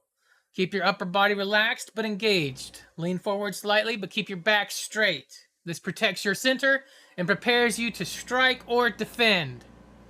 5. Your arms. Keep your arms up. Elbows tucked close to your body. Your dominant hand should be near your chin, the other hand slightly extended for balance, and quick jabs. And if you guys haven't figured it out yet, he's teaching you hand-to-hand with no weapons. 6. Head. Keep your chin tucked slightly. Eyes forward. This will protect your jaw and keep your vision on your opponent. Now, I want to see each of you get into this stance. We'll be drilling this until you can snap into it faster than you can blink. This is the foundation that will keep you alive in a real fight. Any questions before we start the drills? No. I'm ready. Excellent. Begin. I need everybody to make an athletics check for me. Yeah. Oh no.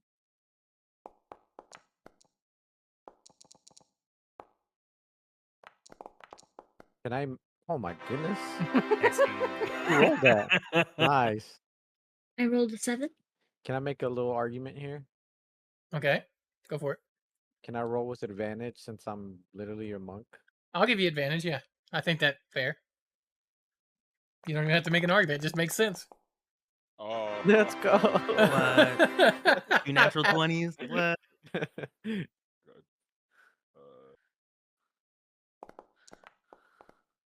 Damn, that was close.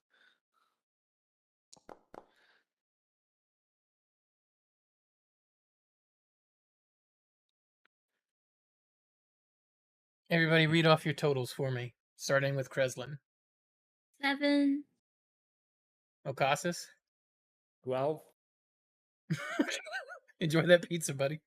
Almost done. Eddie try. Natural 20, ending 24. Kaguama, I got a 23 with a natural 20. Marcel Redwing, 11. Total. what'd you say, Bigfoot? I'm sorry, you were a little quiet for me. Oh, 11. 11. Got you.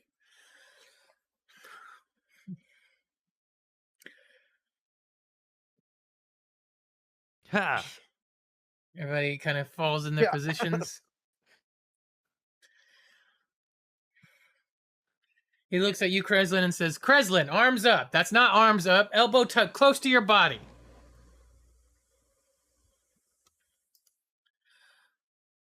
He looks at Okasis Okay. and says,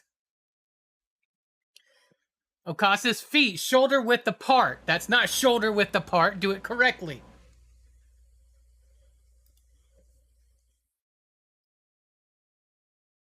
Marcel, bend your knees. Somebody will toss you like a sack of potatoes. You're doing it incorrectly, and I will not have you doing it incorrectly in this class. Your life depends on what I teach you. Yeah, Yes, sir.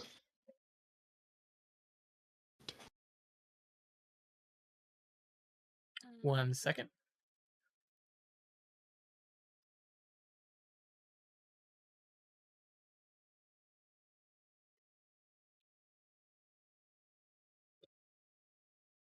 Kreslin, Okasis, and Marcel, I need you to roll athletics again when you get a chance. Okay. I will guide myself again. Worked for me. 18.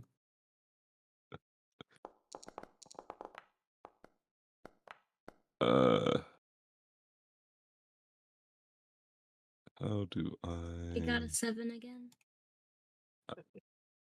Oh, yeah, I can see it. I got a 16 plus 1, 17 plus 3, 20. Altogether 20.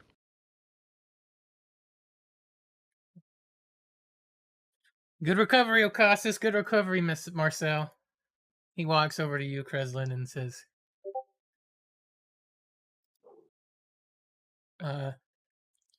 he kind of gently moves your arms up into the correct position and elbows tucks them close to your body.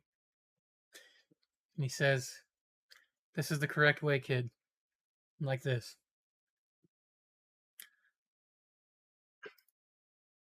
Okay.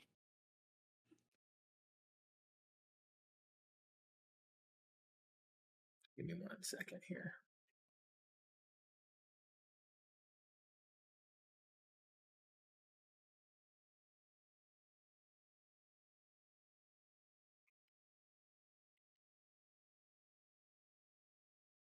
Sorry, private discussions are happening.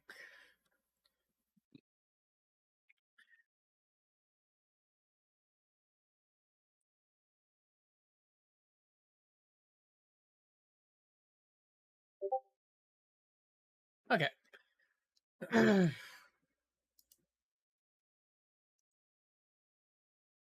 President will need to work on your stance a little bit more in the future, okay? He kind of softens his tone a little bit, realizing he's being a little hard at the start, but Okay. says, all right. Now that you've got the basic stance down, we're moving on to stance transitions. In a real fight, you will not be standing still. You will need to be able to move while maintaining your guard. And we will focus on 3 key movements. 1, the advancing step. From your basic stance, you push off with your back foot. You take a short step forward with your front foot. Quickly bring your back foot up to maintain your stance. Keep your body stable and your guard up throughout the movement. 2. Retreating step. From your basic stance, push off with your front foot. Take a short step back with your back foot. Quickly pull your front foot back to maintain your stance. Again, keep your upper body stable and your guard up. Lateral movement. To the left, push off your right foot and step left with your left foot. Quickly bring your left foot over to maintain your stance width. To move right, you do the opposite. Keep your knees bent and your weight evenly distributed. Remember, these movements should be smoothed and controlled. You're not hopping or jumping. If you hop or jump, I will make you hop and jump until you cannot hop and jump anymore. Your head should stay at roughly the same height throughout. Now I'm going to call out directions, and I want to see you transition quickly and smoothly. We'll start slow and build up speed. Are you ready? Let's start. Advancing step. Everybody roll athletics checks.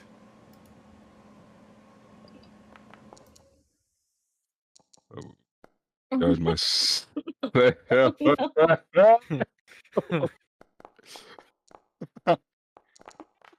Oh. Collision is on for the dice. I like that. Oh, holla. Oh my goodness. Oh, shit. All right. I'm guiding myself. So, 13 total. All right. Kreslin, what is your total? 0. she has for anybody at home, she's got a Kreslin -1. was as he was listing off how to do these different stances. Kreslin is just so confused. She's just looking around her classmates and just like she's frozen in place. Basically, she doesn't know what to do. She still has her arms tucked and her hands up, just like frozen in that one position. Just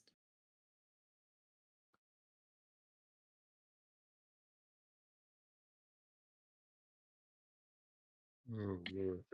All right. I got Kagu? a 7. Oh, you got a 7. Oh, Kagu, what sorry. do you have? Oh, you good. 22. Ezzy's got a 7. Ocasas This has bitch rolled a 2 19s. 19. I got a 19, yeah. I need to roll for Corvus.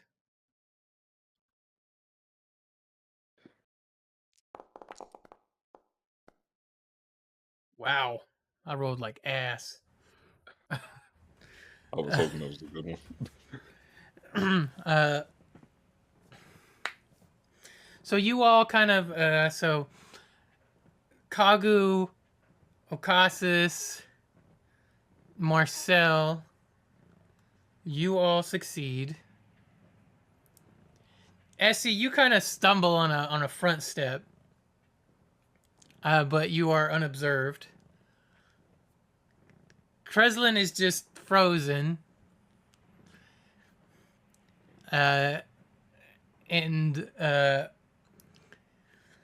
all of a sudden you hear, oh, son of a bitch. So to the side, you see Corvus like stumble and fall onto the ground. And it looks like he's tripped over his cape that he has on his back piece there. is he near me? No, he's kind of like on the opposite of you. And he kind of, Barhold looks over him and says, Corvus, get up off the ground. Now. Kreslin, make another athletics check. You sense an opportunity to correct yourself. 7. I just immediately go to whatever stance everyone's at. Like, I don't know what the stances are, but I just go to that stance. Yeah, so you successfully get in the stance, and Barhold is busy kind of not yelling at Corvus, but correcting him as Corvus kind of stands. Marcel, roll a perception check with advantage. Okay. All right. I got myself.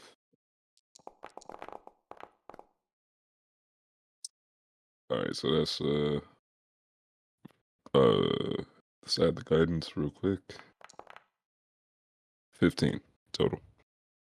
I'm gonna DM you, Bigfoot. Okay. Secrets.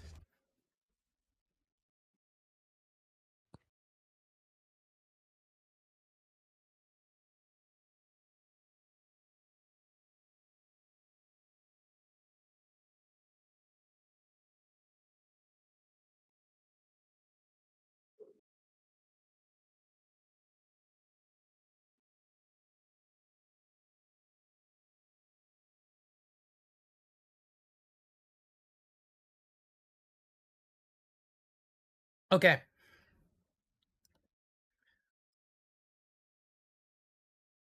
Gotcha. Gotcha. All right. uh, he once Corvus is done getting yelled at, he gets back into the correct stance, and he Barhold starts screaming out different directions: advance step, retreating step, left, lateral movement right, lateral movement left. Lateral movement diagonal, which you notice that he did not give you instructions on how to do that correctly. And he drills you guys like really hard on these few stances here as this kind of starts happening.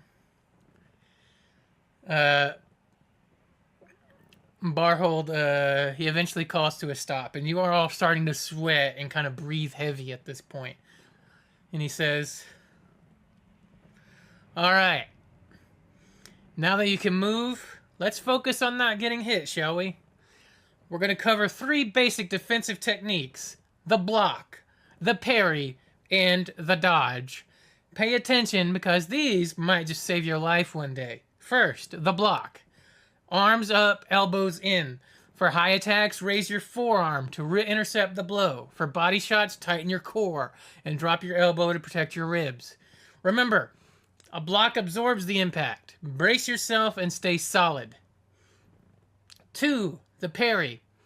Unlike a block, a parry redirects an attack. For a punch, you use your palm or forearm to swipe the attack to the side. Move with the parry, turning your body to deflect the blow. A good parry sets you up for a counterattack, so be ready to follow through. 3. The dodge. Sometimes the best defense is not being there when the attack lands.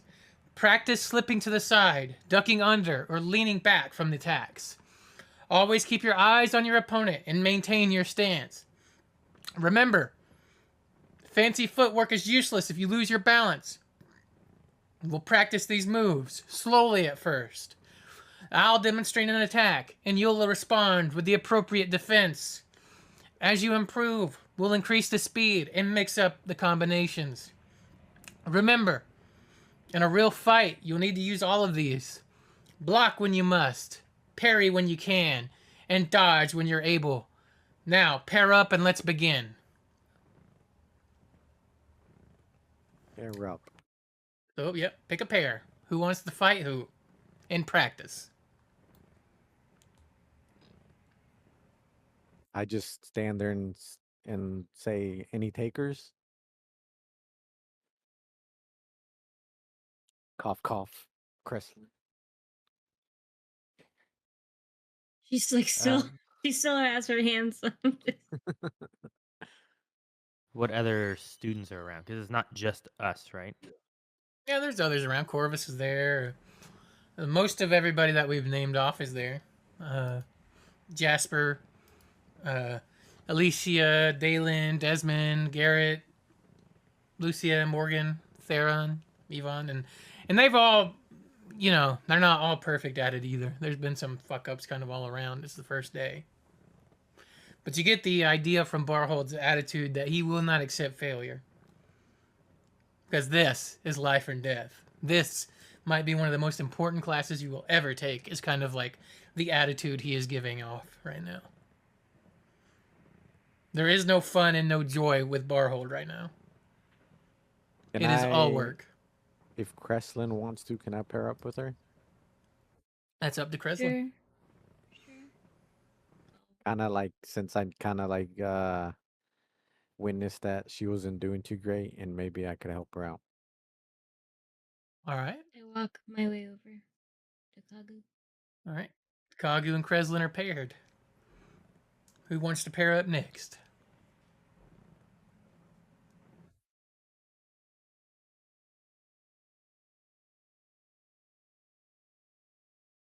Is what was his name? Was it Which one? Anvilbane? Is that the one that we Baron? talked to about the iron and stuff? Yes, right? he's a blacksmith, I believe. Yes. If he's here, I'll go and see if he wants to pair up. All right. If Aaron is willing to pair up with you, he's like, yeah, I'll toss hands with you, Turtle Man. Not really. He doesn't actually say that, but because that just sounds fucking stupid. He's like, yeah, I'll fight you.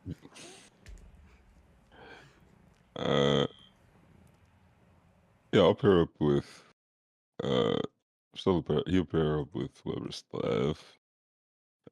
Whoever doesn't. Ocasas, you and Marcel pair up. Sure. Yeah, sure. Well, he would just wait until somebody approaches him, or Right. yeah, he I would think just wait. myself will be like, all right, all right, that closest. Since you Yeah, guys are sure. Oops, sorry. Go ahead.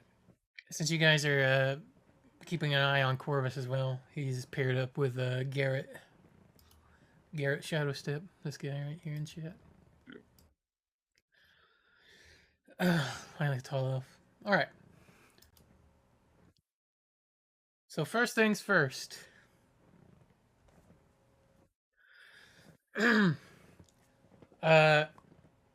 So what's going to happen is Barhold is going to show a move, and you guys need to pick how you want to defend the move. All right, so it's going to be checks, and still probably. I'll let you guys, if you can make an argument for any of the other like acrobatics or athletics or any other skill check, I will let you do that as we kind of roll through this. But we're going to do one check per pair, and or no, we'll do two checks per pair, one both ways. So one if Kagu takes a swing at Kreslin and Kreslin takes a swing at Kagu, how do you defend it? So we'll start with that. So first things first. Barhold throws what looks like a big haymaker type punch. We'll start with Kreslin. You throw a hit at Kagu. Kagu, how do you defend? As in hit? What do you mean? Like same, like a haymaker still, or? Yeah, no. He's throwing a haymaker. How would you defend Kreslin throwing a haymaker at you? Would you dodge? Would you parry? Would you block? I would parry it. Depending on what arm she's hitting me with, I will kind of push it the opposite direction. I got you. Go ahead and roll. I think this would be. I'm going to make it an acrobatics check since it's like you're going for a parry. So go ahead and roll me an acrobatics. Me? No, it will be Kagu as he's the one defending. And The it's defender is the normal? one doing the roll. Yep, just normal. Okay.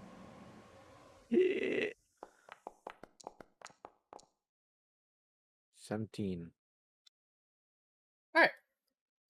Kreslin, as you kind of throw like this punch at Kagu, he is able to very easily defend, pushing your hand to the side. You realize you need to get back into a combat stance as Kagu takes a swing at you. So, how do you defend against Kagu, Kreslin? I block. You're gonna block? Yeah. Okay. All right, Kagu. Are you?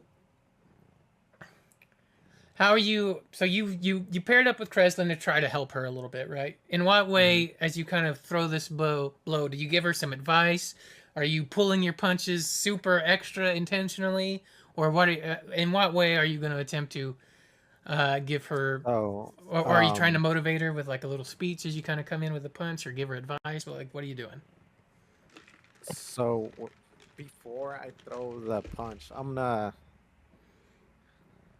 it's gonna be like a straight punch, Okay. and then I kind of like tell her, keep an eye on my hand, and try to um, what's the word? Try to see where, try to like figure out where it's gonna head and react. Like keep your senses up, and as I like throw the punch, I don't like do like a full like fast. I don't do super fast. I kind of make it to where it's kind of easier for her to see it. Okay. Kreslin, roll a athletics check with advantage. Is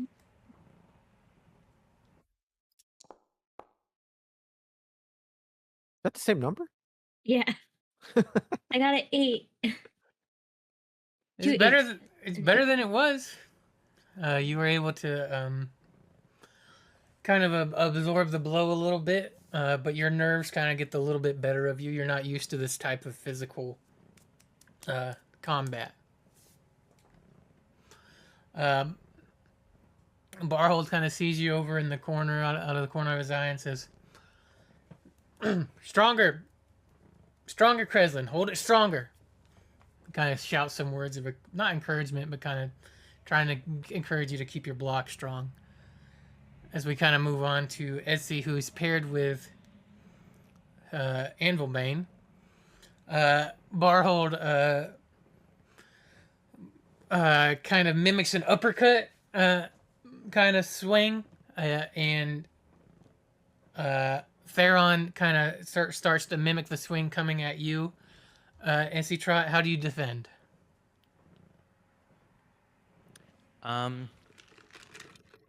It's gonna be. You said it's an uppercut. Mm-hmm. I'm gonna go for a dodge, like leaning back. away from it. Dodge. Roll acrobatics.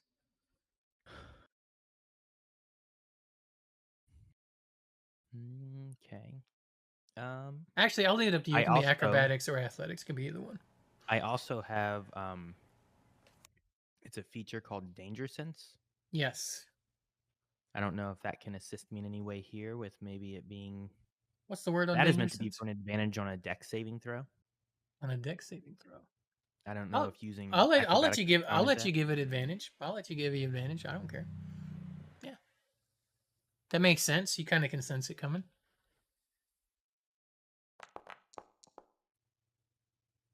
Get a 17. Yeah, he whiffs totally. You absolutely outmaneuver him with a dodge, and then you counterpunch, right? So how are you going to actually I have to make the decision on what kind of blow do you return toward him, would be the question I ask you, Essie. As he swings, you lean back, dodge, he misses, he's completely open. You have a chance to strike here.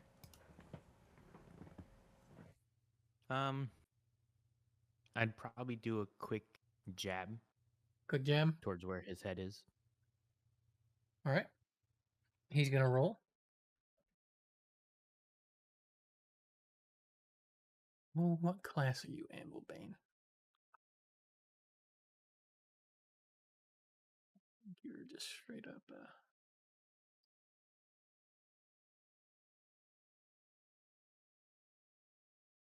Oh, actually, yeah, this might just be a flat.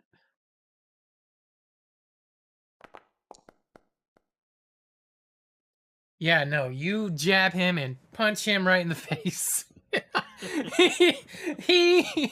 he is so open, and just you pop him right in the nose, and you see a little bit of blood start to run out of his nose.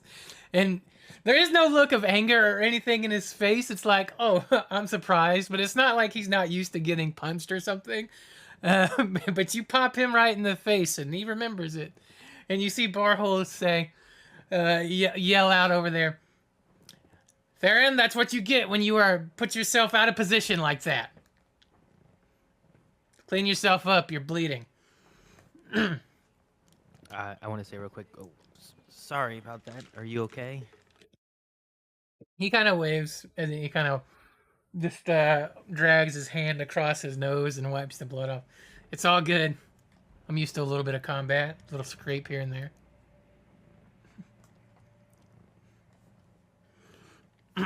As we kind of shift over to Ocassus and Marcel, and you see Barhold throw up a kick. He does like a roundhouse kick, and it is going to be starting with Ocassus mimicking the move, taking a strike at Marcel. So Marcel, how do you defend as Ocassus attempts a roundhouse kick toward you?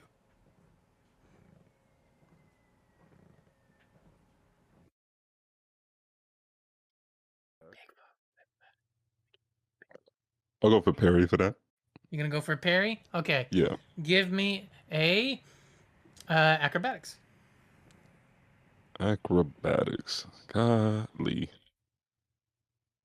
All right. All right. I'll got myself on that. So plus guidance. 19 total. 19. 15 plus 4. Yeah, you're able to kind of maneuver your arms around and not grab Ocassus' leg, but very easily, like, kind of spin him around. And you set him up for a counter.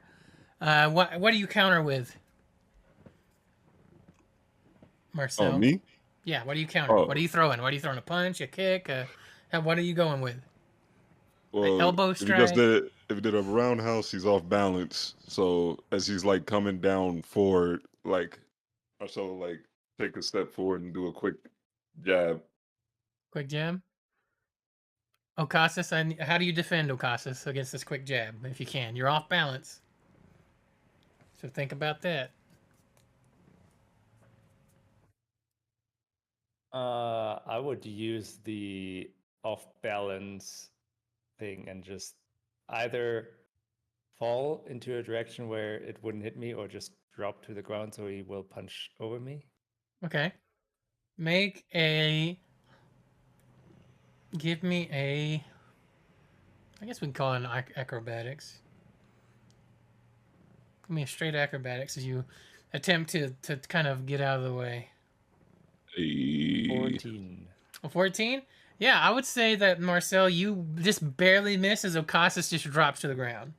Like, it's not a glorious defense, but it worked in this case. Yeah. The goal was to not get hit, not to look cool while doing it. Way to improvise, Ocassus. I like it, Barhold says from the side. Get back on your feet. All right. Now we need to do Corvus's roll. Also, I help Ocassus back up to his feet. yeah, kind of like a hand grab. Take his hand. Good dodge. Oh, good hit. Good counter.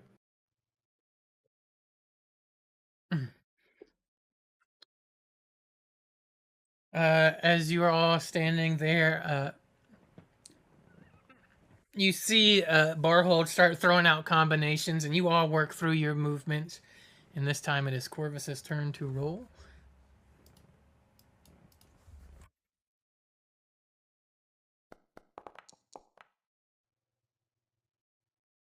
So Corvus, you hear like a yell out of the corner, and you all kind of like glance over as a swing happens. This is the roll, by the way. As a swing happens, it was a 15 plus his bonuses that I'm keeping private for the moment. as you see Garrett kind of flying through the air as Corvus has his defense was like a almost like a parry grapple. Like he parried him and then grappled and tossed. And he sends Garrett just kind of flying through the air, who crashes onto the ground in a heap. And you hear Barhold yell out, "Corvus, where was that earlier? Well done." Eventually,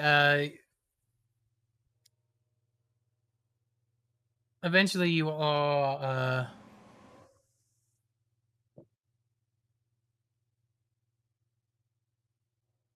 okay, sorry, I lost my place in my notes. I have too many notes. You hear Barhold say, "All right, recruits, now that you know how to defend yourself, it's time to learn how to fight back a little bit. We'll start with basics. I know some of you already know some of these, but we'll go through them anyway. You have the jab. And he demonstrates a jab. The cross, which is like another type of punch with like a crossing punch. And then the kick. And he does a couple of variations of kicks. Remember, these techniques are just about as much about control and precision as they are about power. The jab. This is a quick straight punch with your lead hand. Extend your arm fully, rotating your wrist as you punch. Snap it out and back quick. Don't leave your arm extended. The jab is for creating distance and setting up other attacks, or disrupting your opponent. Next, we have the cross. This is a power punch with your rear hand. You pivot on your back foot and rotate your hips and shoulder into the punch. Again, extend fully and rotate your wrist. The cross has more power, but leaves you more open, so use it wisely. Finally, we have the front kick. Front kick. Lift your knee high, then extend your leg to strike. Aim to hit with the ball of your foot or the top of your foot. Keep your hands up for balance and defense. A kick can keep your opponent at a distance or set them up for a follow-up strike. We'll practice these techniques on training dummies first. Focus on your form. Power will come with practice. Once you've got the basics down, we'll work on combining these into simple combinations. Remember, in a real fight, you're not just throwing single strikes. You need to be able to string attacks together and to transition smoothly between offense and defense. First, let's practice with some of the training dummies. And he kind of moves over to the dummies. I'm not going to make you guys roll any more athletics or acrobatics checks. By this point, you guys have kind of gotten the basics down. So you practice on the dummies with a few jabs, across and you know, some front kicks.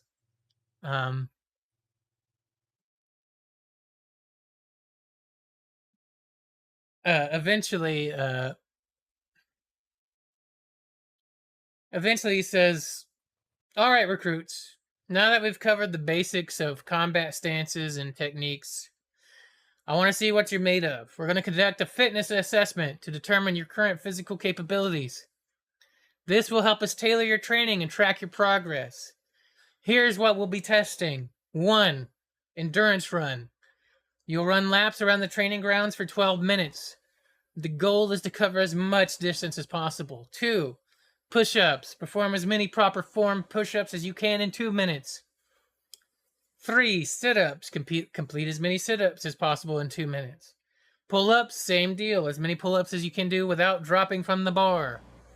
You will also be running the agility course to navigate the obstacle course as quickly as possible. This will test your speed, agility, and ability to overcome physical barriers. And last, we'll have a flexibility test. We'll measure this through a series of stretches. Remember, this isn't a competition against each other. It's a benchmark for your own progress. Give it your all, but don't push yourself to injury. We'll be repeating this assessment periodically to track your improvement. Now line up on the starting line for the endurance run, and we'll begin on my whistle. Ready? So you all line up on the line for the endurance run. And we have some skill checks for this. Is it everybody at the same time? Like does Everybody everyone at the run- same time.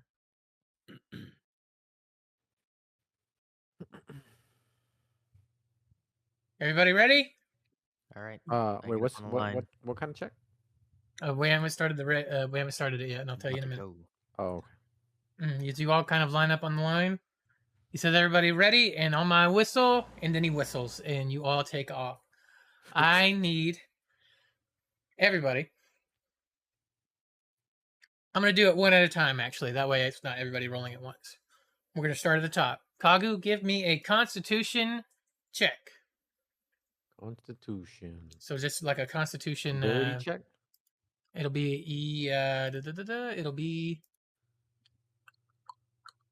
Yeah, just straight up an ability check. Just roll con. Constitution. I think you just click con at the top. Normal? Mm-hmm. Yep. Normal. Oh, God. Oh, dear. Oh, dear. 5. But it was a 1. You got to work on your endurance, my friend. Let me make this down in my notes.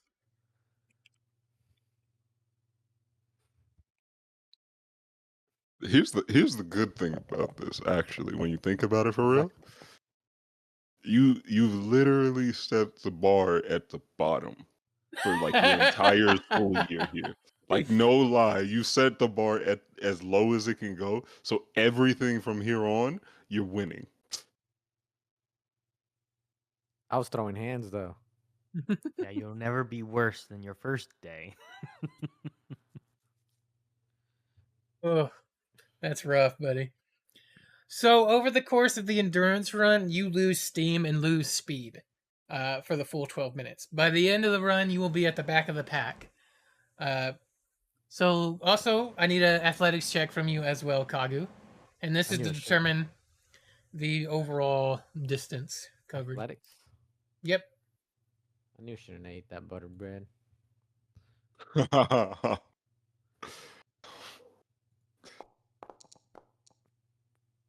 Okay. 17. All right. With the 14.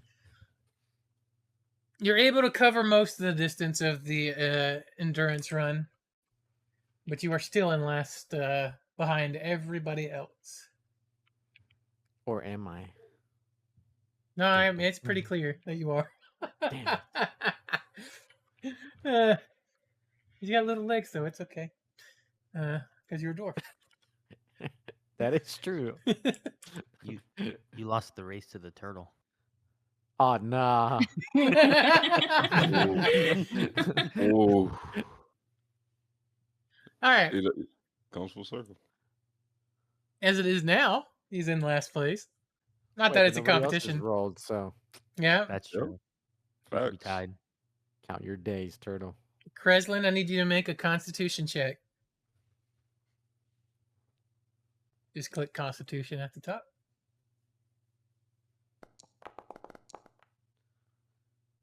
Ten.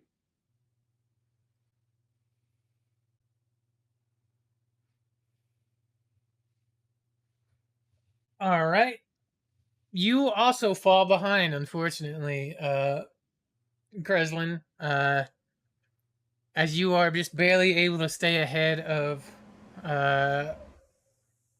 Kagu on the run. Now give me an athletics check as well, please.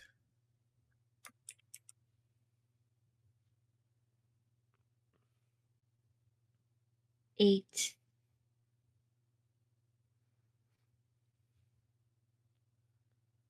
An 8? Yeah. All right. Eventually, Kagu pulls ahead of you, Kreslin, and you end up coming in last as you are able to keep your pace up through most of it, but eventually are not able to cover the amount of distance as Kagu is able to. I'm just like, and once I pass her, I'm like, ha ha. She can't even say anything. She's just like heaving right now. All right. Ezzytrot, I need a Constitution saving throw. Fuck you, Phenom. You posted that right when I was talking.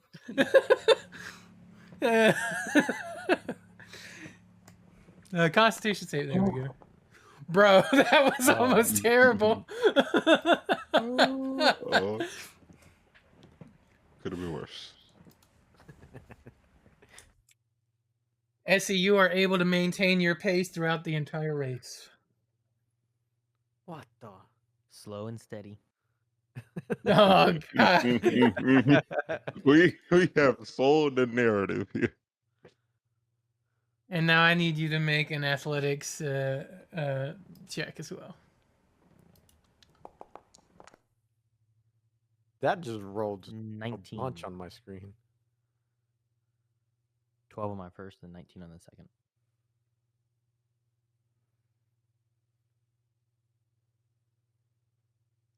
All right. Essie's currently in first place.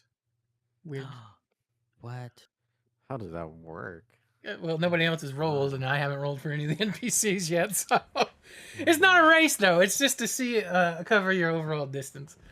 You say it's not a race. However, I'm in a competition out here. I'm fucking moving.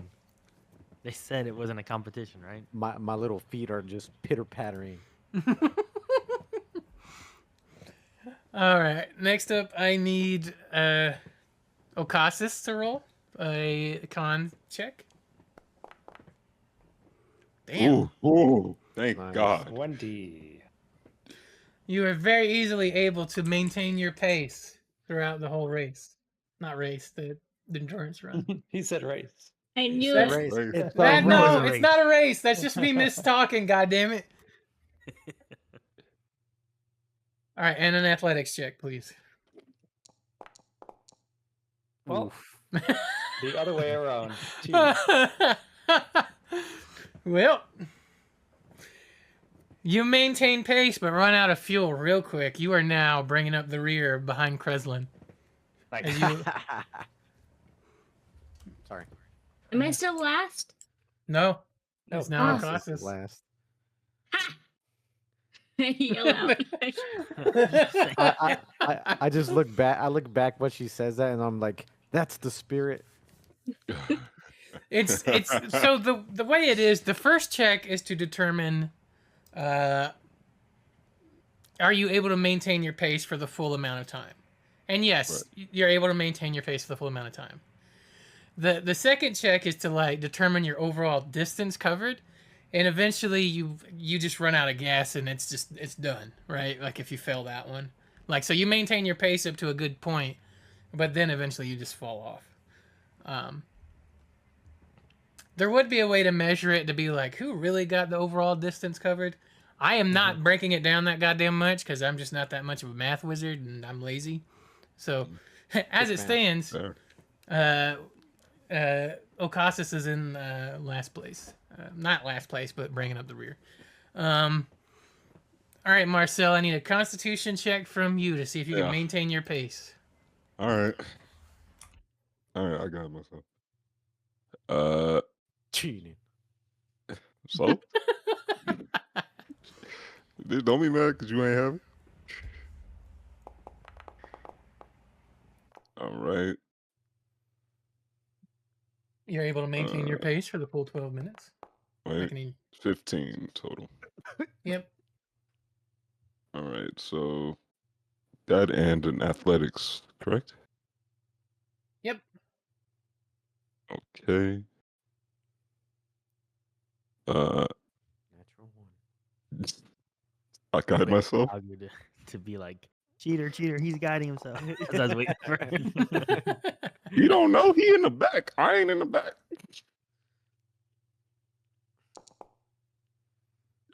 18 for the athletics check. Ooh, it's a pass, but you're right behind Essie Trot. You're like right on his tail. Tuck your tail.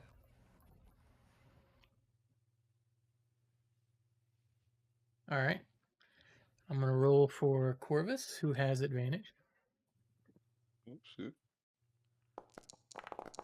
He has no lungs. He has no what? Oof. No lungs. No. I want you guys to see this roll with advantage. Right there it is. Oh So my he's- god, was it too? Oh, Maybe he should have lungs. Maybe you should have lungs. So he rolled a natural 1. Oh. So it's not the 4, Would it it's the be 1. 3? He's got to take the low. No, wait, it's the 3. I'm sorry. You guys talking confused me on something. Sorry, my bad. Okay. It's a 4. On that is he doesn't even make it the 12 minutes, and there's a reason for that we'll get to in just a minute. And he's gonna roll his athletics check, which is also got advantage with.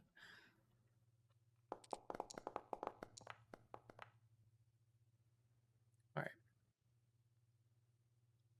So here's what happens. You're all doing your run, and you are so focused on your run that you don't see what happens. But you hear a scramble and a crash, and you see Garrett running along the line, and you see Corvus sprawled out onto the ground behind you guys. You didn't see what happened, but Corvus is laying there, and Garrett goes running by him and running up through the marathon as Corvus kind of gets to his feet and continues running. Until eventually, you are all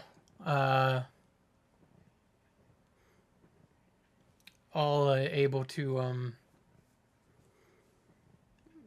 just drop dead tired from the endurance run. Like, you are exhausted. And Corvus eventually makes it up to the group, and he kind of sits and he kind of looks over at Garrett, and Garrett kind of looks over at him.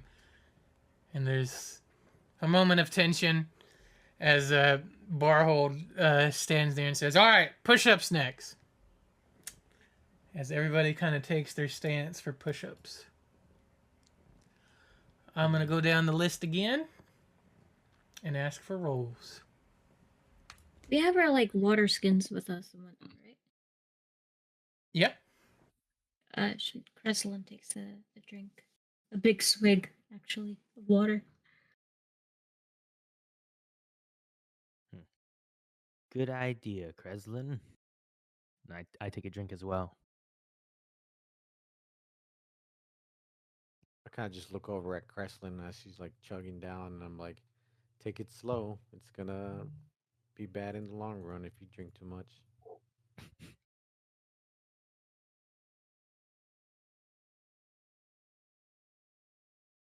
All right. All right. Is Corvus? We just go straight to this, and now Corvus is just kind of gone now. No, he's over there with you guys. He's kind of sitting there. He's Okay, getting ready for okay. push-ups. All right. All right. I get down and prepare for push-ups. In position. Let's start at the bottom. I will roll first this time since I rolled last time. So up for Corvus is going to do a strength check.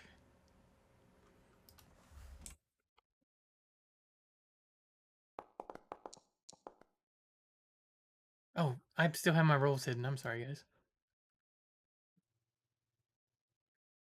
You're good. Ooh.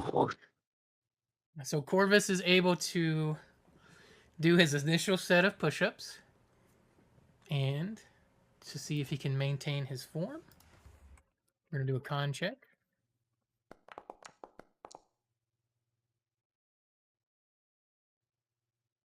As he gets kind of through his first few minutes, eventually his form starts to kind of give up, and he starts making mistakes on his push-ups.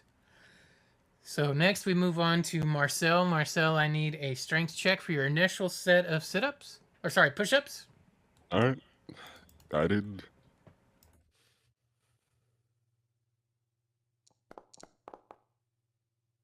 Oh, it's bad. Oh, Lord. It's bad numbers. It's bad numbers. That's 3, dang. Your initial set of push-ups do not go very well at all. You you seem to be having a hard time keeping your feet gripped on the ground as you are pushing on it. You're sweating. It's pouring down into your face. Give me a Constitution check just to see if you can maintain your form for the full 2 minutes of push-ups. Right. Guided as well.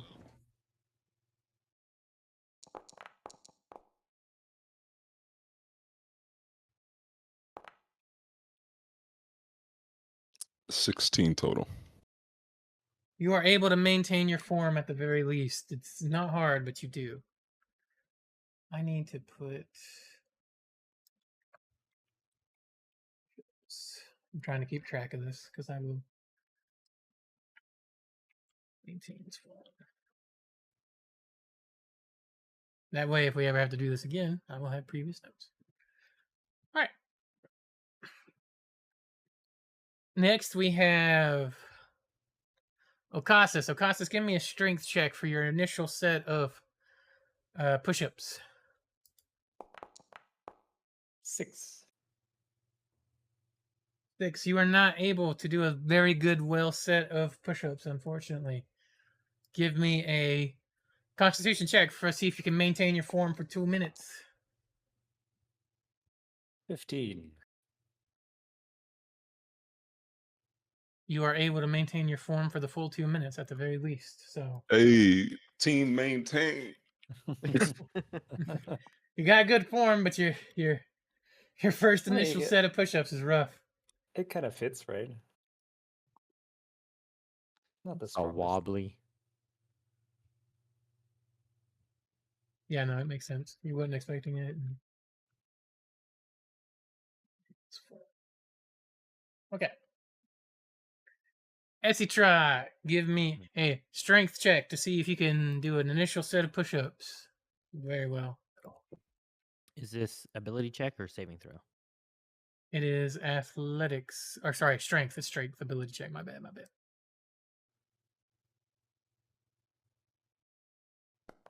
Oof. I mean, almost this- landed. You are able to do a good set of push-ups on the first round. You pass.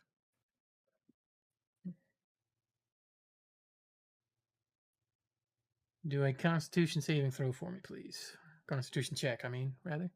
Check.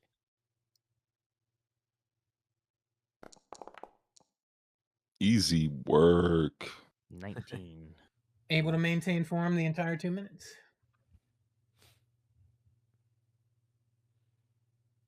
Kreslin, you're up.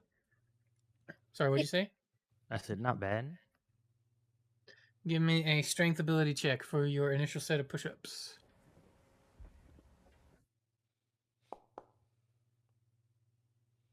3. You're off to a terrible start, unfortunately. You have a hard time getting that initial set of push-ups in. Fails. Push-ups. Give me a Constitution saving throw to see if you can maintain form. I mean check. I keep saying saving throw. I mean check.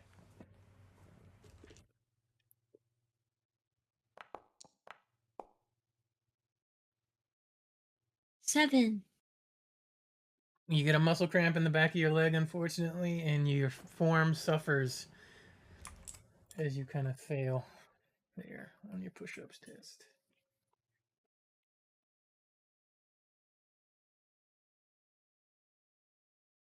A rough day today. The Crucible's a harsh mistress. Kaguama, give me a strength ability check to see if you can maintain, or sorry, do your initial set of push-ups.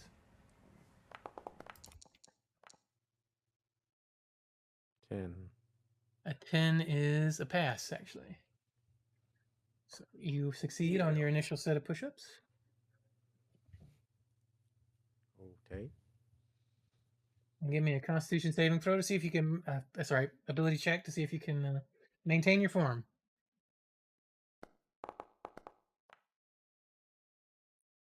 16. With That is a pass.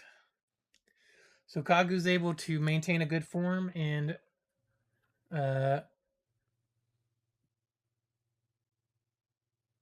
passes his a good amount of push-ups.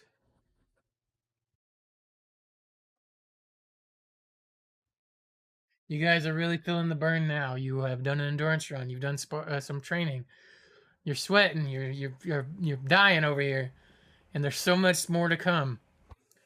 As you all kind of roll through. I'm not going to make you roll for like sit-ups or pull-ups. Eventually, you're able to do those and get through them for however long you need to do, and are able to do it. And eventually, you're just covered in sweat. Your muscles hurt. You're You probably got scrapes and bruises. It is a rough day at the office.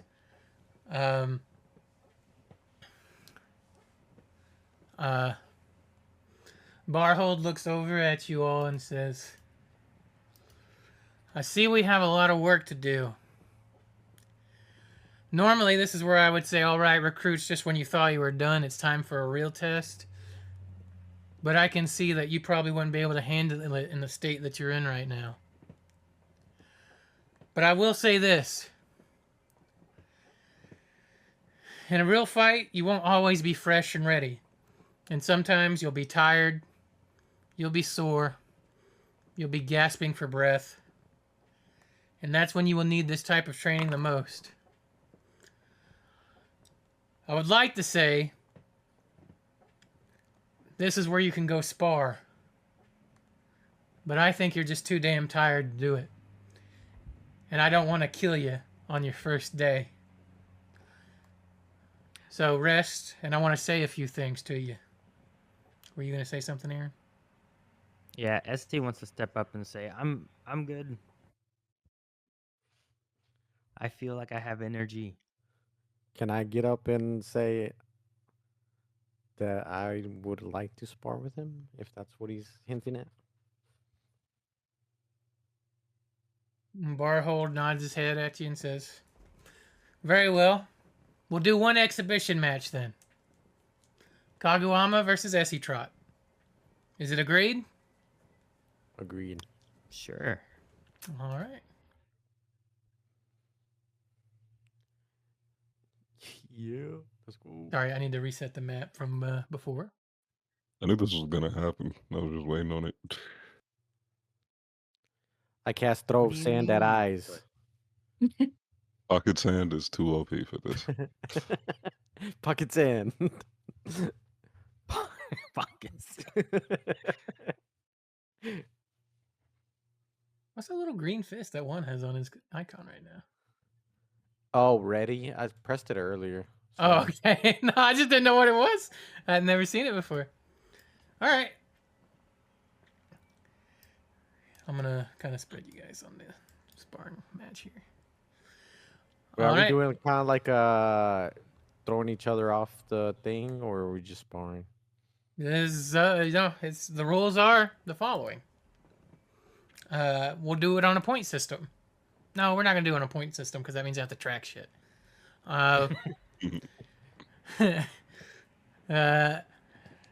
Yeah, you're just gonna spar. If one of you can push one of the others off the thing, we can call a match if that's how you guys want to do it. But for the most part, I'm just gonna let you fight each other. So, the first thing I'm gonna do is I'm gonna add you guys to initiative. I need you Is guys anyone to. on the map? Oh, I need to put you guys. I need to put your icons on the map so you guys can see. My bad. I'll put Kreslin here, and Marcel here, and Okasa's here. Kagu's there. Essie's there. Kalen's dead, so he doesn't go on the map. And all right, can everybody see? Mm-hmm. Yes. Can my non-combatants see? Yeah. Yep. All right. Roll initiative, y'all. Initiative. Yeah, if you click on the double sword icons up on the upper right corner and go in there, you can actually roll it from right there.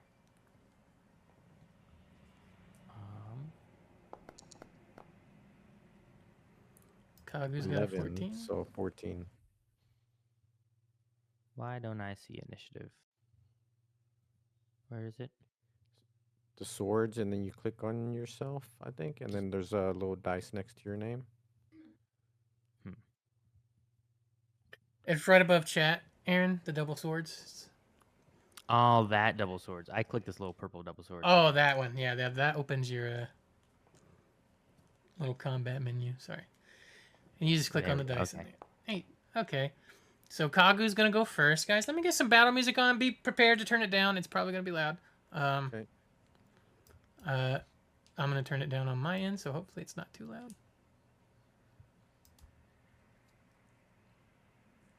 And hopefully it plays eventually. There we go. Nice. Okay. All right.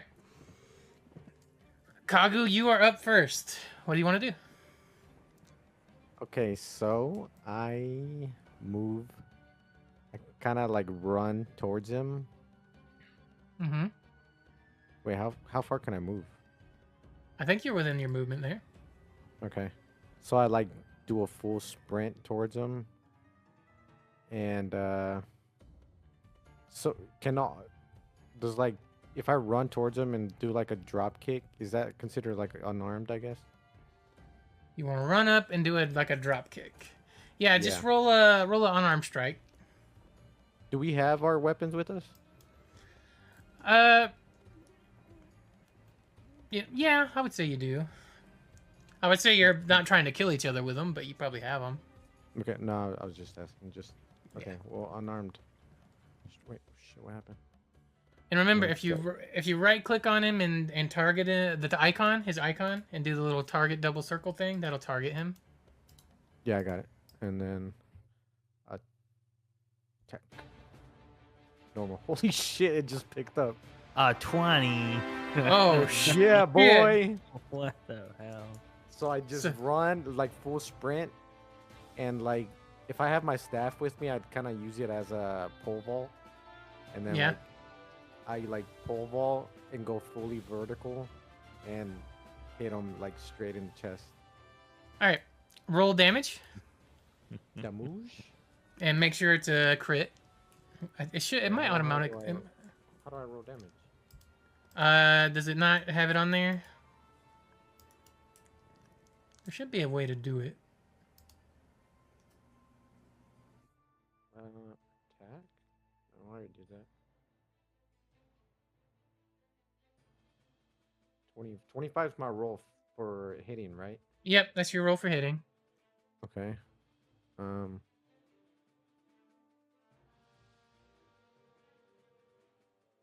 Damage? Alright, here it is.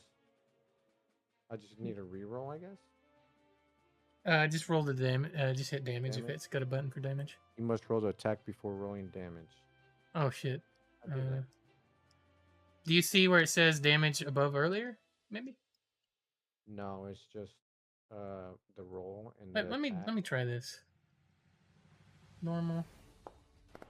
Ignore everything that's happening right now. Okay. So, do you see where it says damage now? One in the Where, chat. on my own roll? Yeah, on the roll that I just rolled. No. You don't see where it says attack and then damage? I see damage. No, I just see attack, and then it gives me a drop-down menu, and then I click it, and then it just shows 17 plus 5, and then 22. I don't see any damage. Can you hit attack for me really quick? No, it's not clickable. It's just it just says attack. Well, I see it. Here, I don't want to roll it for you because it's yours.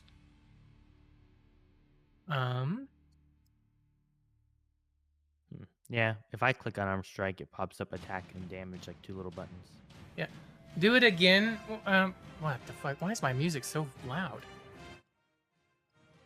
Do the whole sequence again. One. Yeah, you're. No, it's still gonna count. It's just we gotta figure out how to roll damage with it. Okay. I mean, I could attack. All right. Well, where are you rolling it from? And then, damage is there now. Okay, roll damage and then hit critical hit. Damage. Critical hit. There we go. You take 10 bludgeoning damage as he tries, unless you have anything that reduces any of it.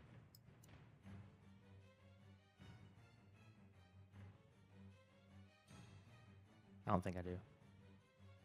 Okay. Wait, Alright.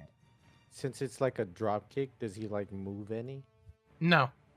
Okay. You have to specifically call out like a Damn. push. I should have said And that. you have to use an action to push. You don't have an actual attack that Pushes. does unless you have like an ability that does it for you, I believe is how it works. So Wait, but since I have a bonus action, can I do a bonus action? do you have one? What does it do? What do you got? Yeah. I have unarmed strike again. All right, go for it.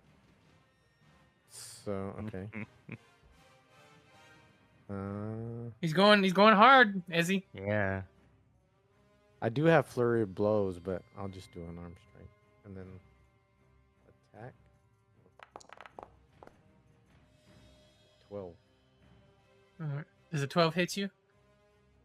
No. All right, that's a miss. It is your turn. Oh, I forgot to. Sorry about that. All right. After he kicks me, I figure double down a little bit from the hit, and then come up fast enough to dodge left, right from the what was it, flurry of blows, or was it a? No, It it was was just just a drop another kick. strike. And No, oh the yeah, first one another was strike. up kick hit, but my next one was Gotcha. just like a what is it called? Kind of like a haymaker. Okay. I'll just kind of like duck under it for that one, and then I think Essie's going to look up quite angry from the hit, and I want to use a rage. Can I I would say like to something? rage. Yeah. How are you ducking under a door? A whaty? How are you ducking under a door? You just like drop to your. Now I'm kind of doubled over, I imagine, so I'm a little bit more maybe on your level now. And then I Okay. move my head because it's Gotcha. very movable because it can duck into my shell. So I can Got just it. like kind of dodge it. I was just trying to envision that. Yeah. Envision that. He has a long turtly head. Yeah, I'm gonna do my rage. Okay. Oh God. He's angry. He's And raging. I would like to. I Um, want to grab him and Hey. throw him outside this ring. All right, Oh, Essie, God. before you do that, make sure you apply the effect of rage to yourself in the chat. Okay. Apply effects. I see. I did not see that. Wait, did it go? You have to. I believe you have to target yourself.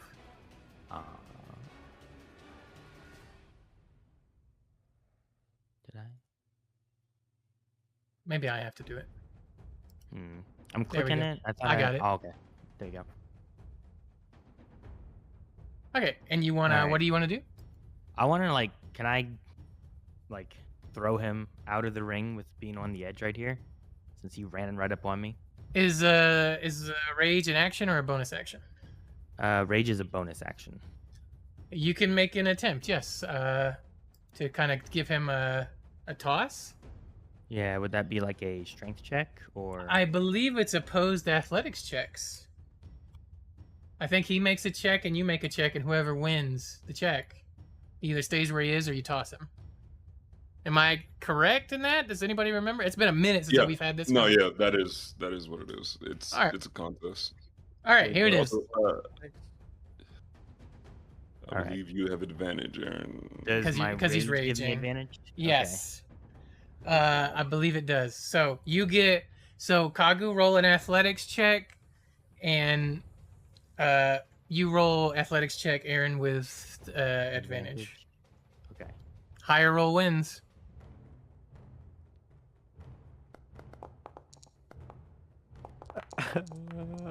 No. Oh. I have Okay. 19, so a total of 23. All right. Describe how you do this, Essie Trot, because this is gonna happen.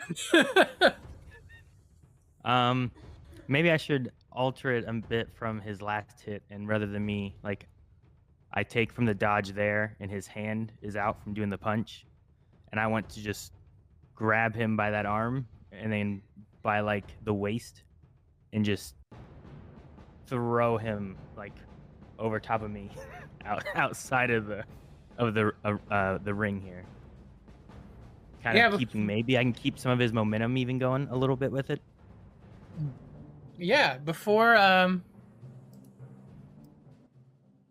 last thing you remember, Kagu, is like you're taking a swing, right? And then you just feel this iron grip on your hand. The next thing you know, before you know it, your ass over tea kettle flying over this turtle as you go flying off the platform and into the dirt, laying prone as you kind of whoop. And did you guys want the ring out? Because if it is, this is a ring out. I don't know. Do we do you want to do like a roll for it? On the ring out thing? Yeah. We can, sure. All right, which one's high? Wait, like a what do you want to roll, a d20 or something? Just roll a d20, I guess. I'll Or go d- for the ring out being it. Is that what you want to do? Yeah, whoever gets highest is ring no, so if you get higher number, the ring out counts, and if I get higher number, it doesn't. All right, Okay. All right. I'm rolling. 9. Oh no! Even. 90. Even. We roll again. You want to roll again? Wait, let's make this roll a 50-50 one. High number, it's ring out. Low number, it's not. It's All right, shit. yeah. It's both of y'all. Seems Okay. not. Okay. Wait, what do you mean? So one of y'all rolls. If it's a 11 or up, Oh, okay. Okay, then yeah, I get you. as we got it. If it's 10 or below, Kagu's still in it. Yeah. So one person rolls. Just have Yeah. one person. That way Who do you want we to won't roll? have a tie. Go ahead, Juan. Okay.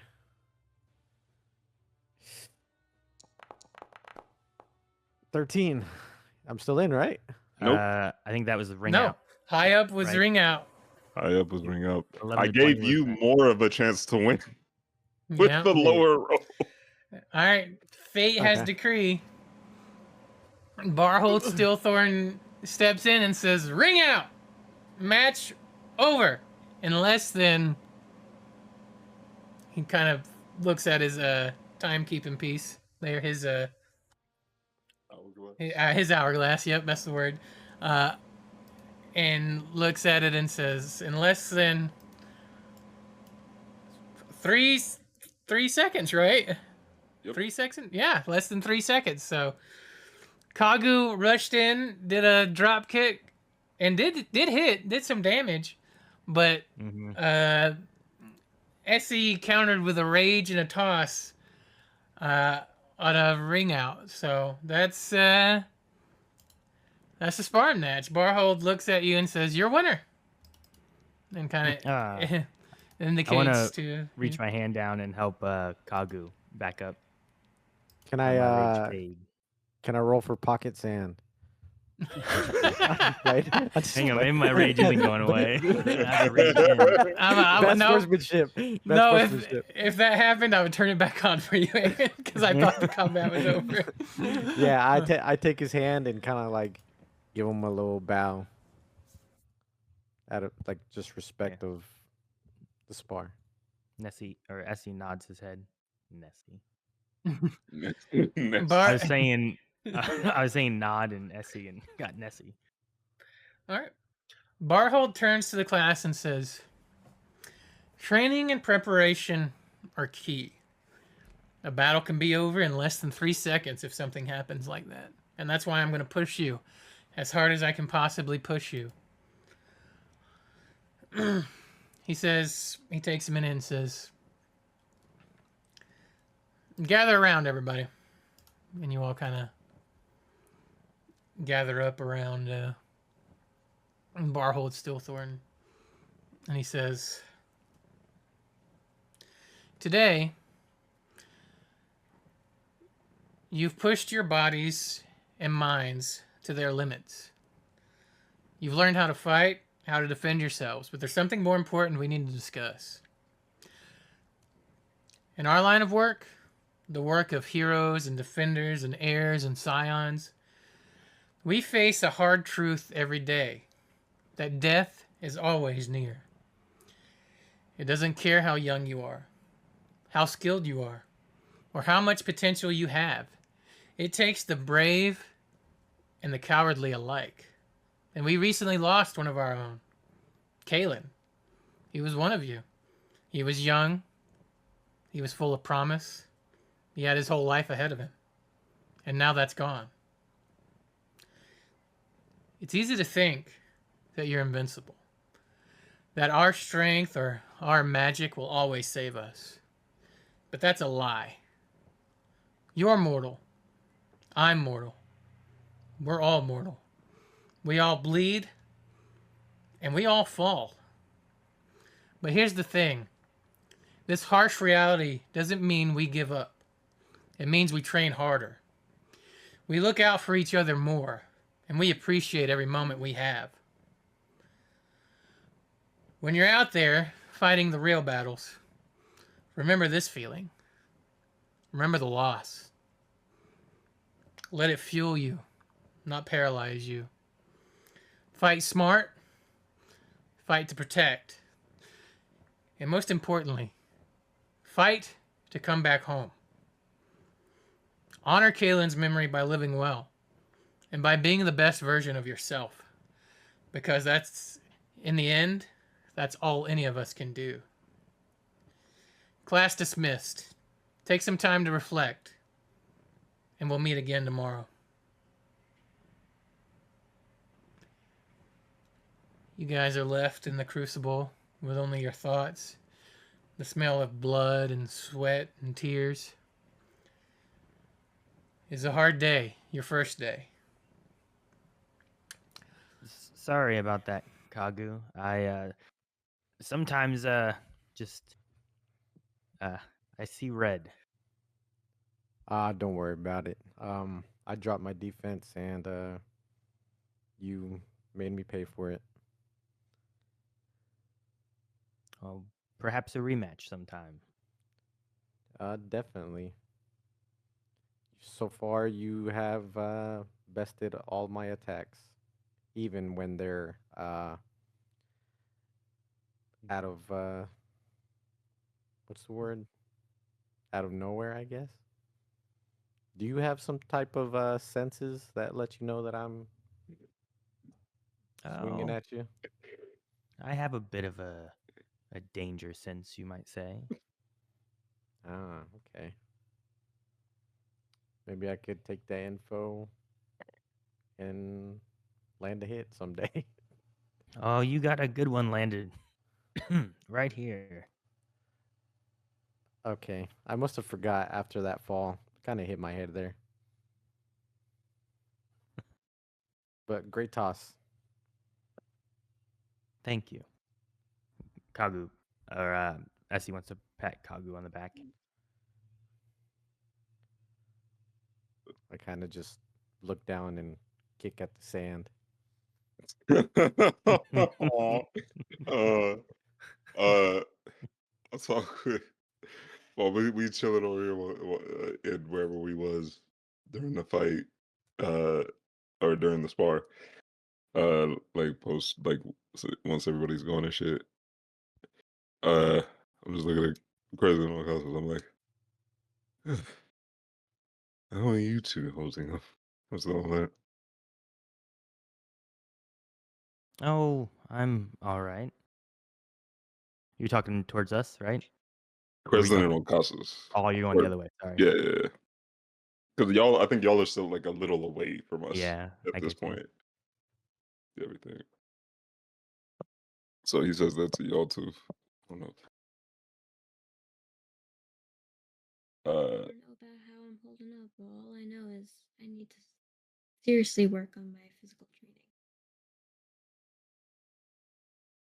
That's what we're here for, isn't it? All we can do is improve from this point.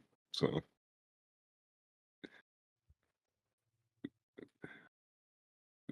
that's trying to, as long as we maintain ourselves and continue forward from there, the only thing we can do is get better. All right?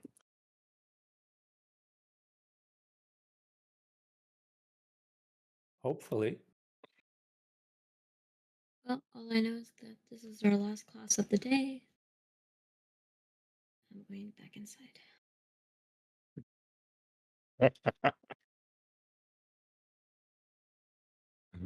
Uh-huh. Uh-huh. Uh, Also, Josh, Mm-hmm. throughout the day, as we've been walking around, going from all the classes and shit, like I was talking to Corvus about before lunch and everything, keeping an eye out for like any places that seem like inconspicuous, like little spots that people don't Yes. seem to congregate around or uh, seem to be good places to discuss things outside of. Ever seen anything like that around or any places? I'll DM you later. I have Okay, I have a list, and I want to give them to you in a DM. Since you're all right, kind of dope. the one keeping an eye out for it, I do have places. I just need to make a list and send them to you because there are multiple places that you could pick. Gotcha. Yeah. Uh, yeah, I think he's like, all right, let's go check up on. Uh, I'm gonna go check up on Ezzy and Kaga. See how they're feeling after the spa. I'm sure they have plenty of energy left, to be honest.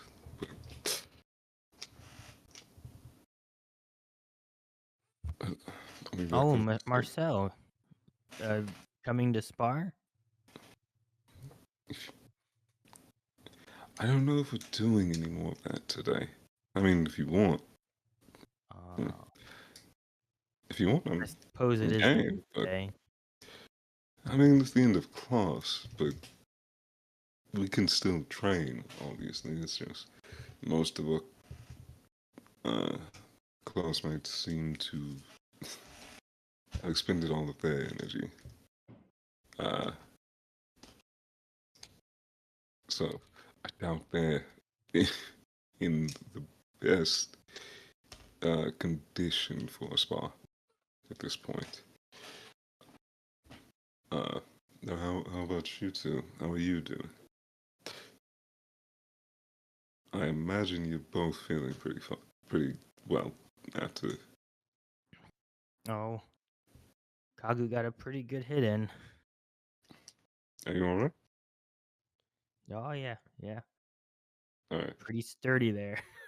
Yeah, I like see that you like got hit a little bit, and then he's gonna like put like one hand on you, and he's gonna heal you for the uh uh 12 you took from Kagu. You'll see. This should help a bit. Now I'm gonna use lay on hands and heal him for 12. All right. You are at full HP. Yay! Yes, he. Thank you. Thank you, Marcel. I was not expecting that. Yeah. Nice. No problem. Hey, Hey. Marcel, Yeah. can you cure my concussion? See, that I'm fairly certain. See, the thing is, I'm fairly certain you don't have a concussion. I can't be 100% sure because I'm not exactly. Can I do a medicine check to see if he has a concussion? Yeah, you can, 'Cause you can make I'm a medicine 99% check. sure he doesn't have a concussion. But he's like, fuck it, I'll check real quick. And Roll a I'll one. guide Roll a myself. one. Roll a one. Roll a one. Roll a You one. Roll a one. best. 19. Nah, you're not concussed, Kagu. Yeah. Yeah, you're not concussed. It's pretty bad. I just stand there kind of like scratching my head. Well, I mean, if What you you say gonna so. say? Uh, he's like, listen, I thought about that earlier. Uh, but did you guys enjoy the first lesson in the Crucible? Oh, most definitely. Um, the physical aspect was kind of hard. The running was harder. My little legs went into overdrive to pass Kreslin and Okasas. Mhm. So, you know, you guys have a little bit of an advantage over me, I would say. It's the beginning of the year. The only thing you can do is go up from here. Did you Everyone, just say grow up? go, go up from here. Go up. Okay. I thought you were insulting me. No, what does that even mean in this life? This is a Now, great But- class. I enjoy But it so also, much. you are going to grow up from here because with in what sense? Look at me. time, age, you will literally grow in age. What- Ah, okay. Gotcha. I mean, Essie did hit me pretty hard on that floor, so I'm a little more on my guard now. I'm sorry. It's fine. Just confused. It's fine. Uh, well, now that class is over, I guess we can. I don't know what you two are gonna be up to for the time being. I think I'm going to. I haven't really discussed this with Count, President, but I believe both of them are already heading in. Which are y'all? I know President said she was going in. So Yeah. is Okasa's heading in? Like, what's going on? Like, what y'all two doing? No, he's listening to your conversation. Oh, he He's chilling. He just chilling with us. Cool, standing in the back listening. Yep. cool. He's like, Go ahead. Sorry. I'm thinking of trying to head to the library for a bit and do a bit of research and everything before we study or before we get our homework done and everything, of course. You know what? Actually, I say it out loud. I think the best course of action would be to do the homework first. Then I'll proceed. Then my plan is to proceed to the library to do a little just some extra research. He says in like a hushed tone, low, very low. Also, I think he'll say this in hushed tones, low voice, in oh yeah, what languages did all of y'all speak? Okasa's as he Kagu. He would have asked y'all this question already. I gotta check. Y'all cannot answer or answer. It doesn't it's up to y'all. So far, you know Common and Dwarvish. Yeah, I know. Like that, he would have but he would have asked you. Like you cannot respond and shit, obviously. So he knows that Dwarvish is on the table. Well, besides that, yeah, it's all you know. Yeah, that's all I know. Yeah, he will tell you that he also knows Elvish. He also knows Elvish. Okay. What about Ezzy? Oh, I know Common and Aquan, and Draconic. Okay. All right. So in Dwarvish, he'll be like, I'm planning to go to the hush tone still, but like just extra layer of security maybe. I'm planning to go to library, do some more research about the Whispering Woods and the Right Hound and all of that as well. And then he'll switch to Draconic and say the same thing to Essie. Still in hush tones. Let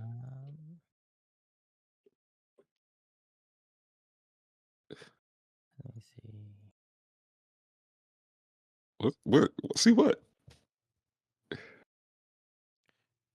Are you saying? We're all kind of still together, right? And you're saying this to them?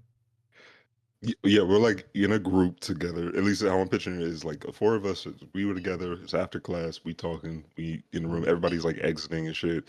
We had a little parlay and everything, and then he'll like kind of whisper to all of y'all in like I said, like first in Dwarvish, Pikagu and Okasis, and then Draconic Fantasy. He'll say like the second part about like the library and shit, like what he's planning on looking at and Okay. like investigating and whatnot. Just as like an added layer, a little added layer of security. He's still being like hushed tones. It's like it's very much a whisper, and I don't think was anybody like very near us that could have overheard that shit. He still would have whispered, but like Josh, was there anybody around? There's people around, but they're not near you. They're Yeah, all yeah, off, yeah, yeah. kind Cool, of chilling. cool. Like, Yeah, hushed tones. like to be honest with you, once this class ended, fucking everybody just kind of either fell to their fucking knees or started Yeah. very drag assing their way the fuck somewhere to cool Yeah. off and Yeah, relax a little while. People stop. People stop for sure. It's like you've gone this whole day and then you finish it with the worst fucking. Out of all the classes, I would rank the difficulty of being in the Crucible the fucking hardest out of everything you've done. All right. So when you say all that to them, can I Yeah. just look over at Essie and I'm like, well, I have no idea what he said, but I'm hungry. How about yourself? Well, I you would know, wouldn't you? No, I have. Wait, what languages? He said it. I said it in Dwarvish? Dwarvish. Yeah. Oh, Then okay. I said it in Draconic. Oh, my bad. I thought you said Okay. something else. I still don't know what he said. I'm just playing. Okay, well, I just rearrange my words and say, well, while you go and do that, I'm hungry. Essie, would you like to join? I could eat. Is Is the- there food around here somewhere? I don't know, but we could go find some. Okay. I would join you in the library. I'd appreciate the company, of course. Though, like I said, I do like plan to do homework first, just to get it out of the way. Yeah, a little break is probably Yeah, better. we can. It's we can break it. I guess we should also see if President wants to join us or not, as well. And everything, wherever she may have gone to. So I guess I'll meet you at the library. I'll go see if President wants to join. If not, then I'll be up pretty soon. All right, sounds good to me. All right. Okay. While you guys have had this conversation and Kreslin's kind of gone off by herself, Paula, what has Kreslin been up to at all during this? Did you want to do anything, or what has she been up to? While this combo has happened. First she goes to like one of the, I guess like bathrooms, just to like freshen up, wash her hands, wash the dirt off her face, the sweat off her face, type stuff. Mm-hmm. And then she'll go. I think she wants to just be slightly secluded, so she'll go to the different libraries that are in the school and find one that's with less people. I would say. Okay. And she just like finds a little corner, and then she pulls out all her like books and notes and stuff. She'll start working on her homework.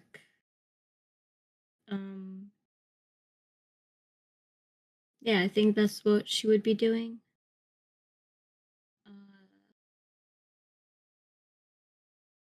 Maybe just browsing the books that are inside the library.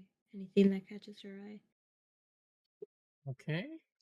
Is there like a librarian here? Are we allowed to check out books? There's no librarian. But you could take what you need. Like there's like nobody to stop you, but nobody to like be like not to either. You know, like you can. Let me get a list of books for you that you might come across while you're looking. Here for you.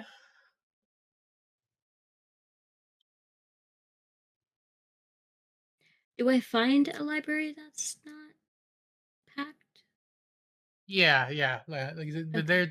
It's pretty easy here to find the library. That's not like, especially on the first day after the ass whooping in the Crucible. Trust me, there's nobody really around other than just chilling. Like maybe a person here or there. Um, how many books you looking for, Kreslin? Mm, maybe 2. Are you looking specifically for entertainment books or learny magic-y books? I would say initially she was looking for like books that will help her with her studies, but then I think she just gets sidetracked with the more Smart. like, yeah. After the last class, I think she just needs something to relax and unwind with, and then she'll Okay. get into her studies. All right. So roll a d16 for me. Just type it in chat. /r space 1d16, and it should automatically roll it, I think.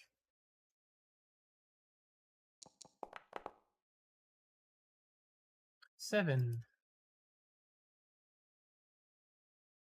You find a book called Legends of Legends of the Leviathan: Tales from the High Seas by Captain Wavespinner. And roll another 1d16 for me.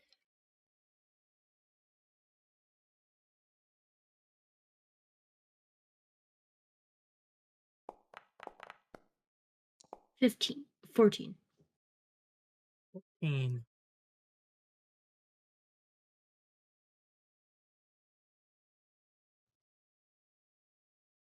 You find a magic book called, or sorry, not a magic book, a book about some magical book stuff called The Codex of Cosmological Constants by astrologer Celeste Stargazer.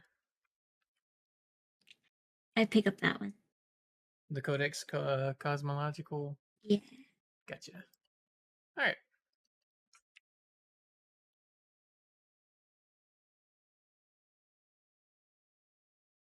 So you're gonna read that book.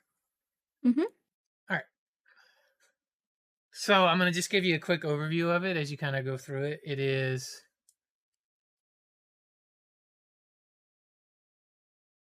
likely a comprehensive and advanced magical text focused on the fundamental principles that govern the cosmos in this world. It likely deals with magical laws and constants that underpin reality itself. The book could also explore celestial bodies, planar alignments, cosmic forces, and cosmic forces influence magic. It could have detailed star charts and magical significance for those.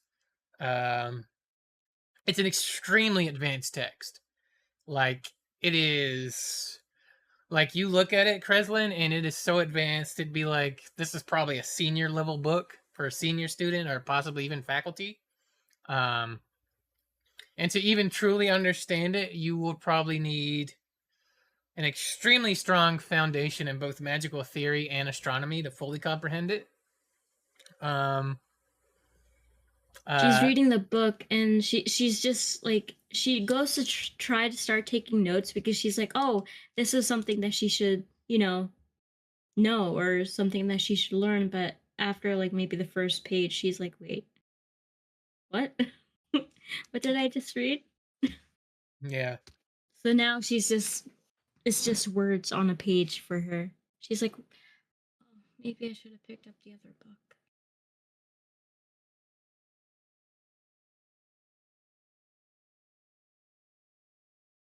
I go to put this book away and I pick up the Legends of the Leviathan instead.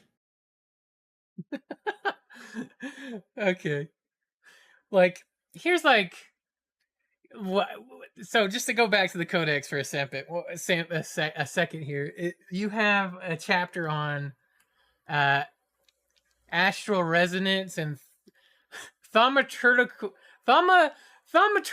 amplification, which talks about when the celestial sphere enters this 13th phase of the zodiacal procession, The thermatological resonance of ley lines exhibits a measurable increase in potency, particularly those aligned with Ursa Major constellation. The phenomenon known as the Ursan amplification occurs due to the harmonic convergence of astral energies with a telluric current of our realm, and then they have like a calculation there about the golden ratio and the length of the affected ley line in leagues, and like that just overloads your brain immediately, because me even reading it is like, what the fuck is this?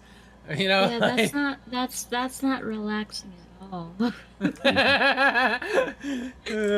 So you pick up Legends of Leviathan's Tales from the High Seas by Captain Wavespinner, and it's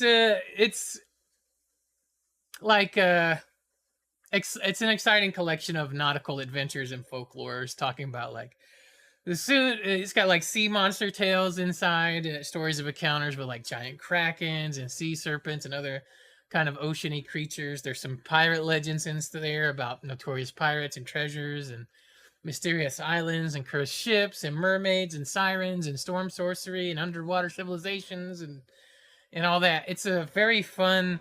It's written in like a captivating like storyteller voice.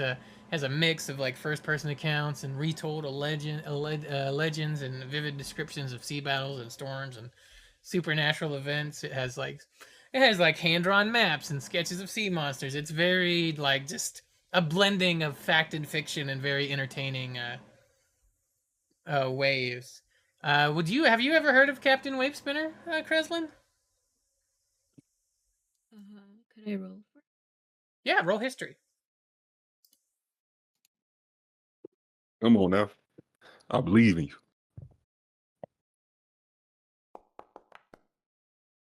That's what I'm talking about. That's what I'm talking about. Natural 20. Funny enough, he's my uncle. What a coincidence. That's For a 26, by the way. 26 total. Gotcha. So Captain Wavespinner's got a reputation. He's known for blending fact and fiction in entertaining ways. He's actually a fairly controversial figure. Some people believe all of his tales, and others think they are purely fictional. Let me get you a little bit more on Captain Wavespinner here. Let me see what I have here. Because you would definitely know probably more with that 20, man.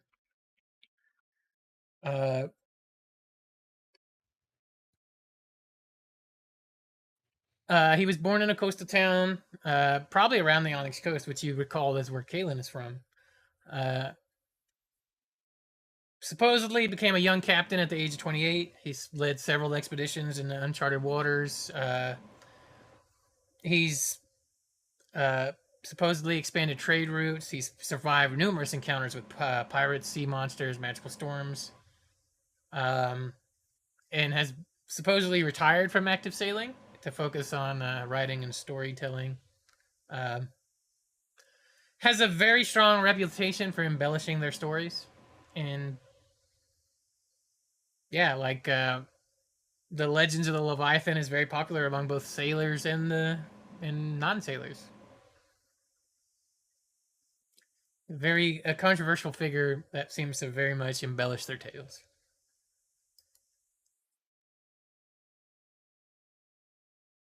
Even knowing that some of these stories could be fiction, she gets like taken in.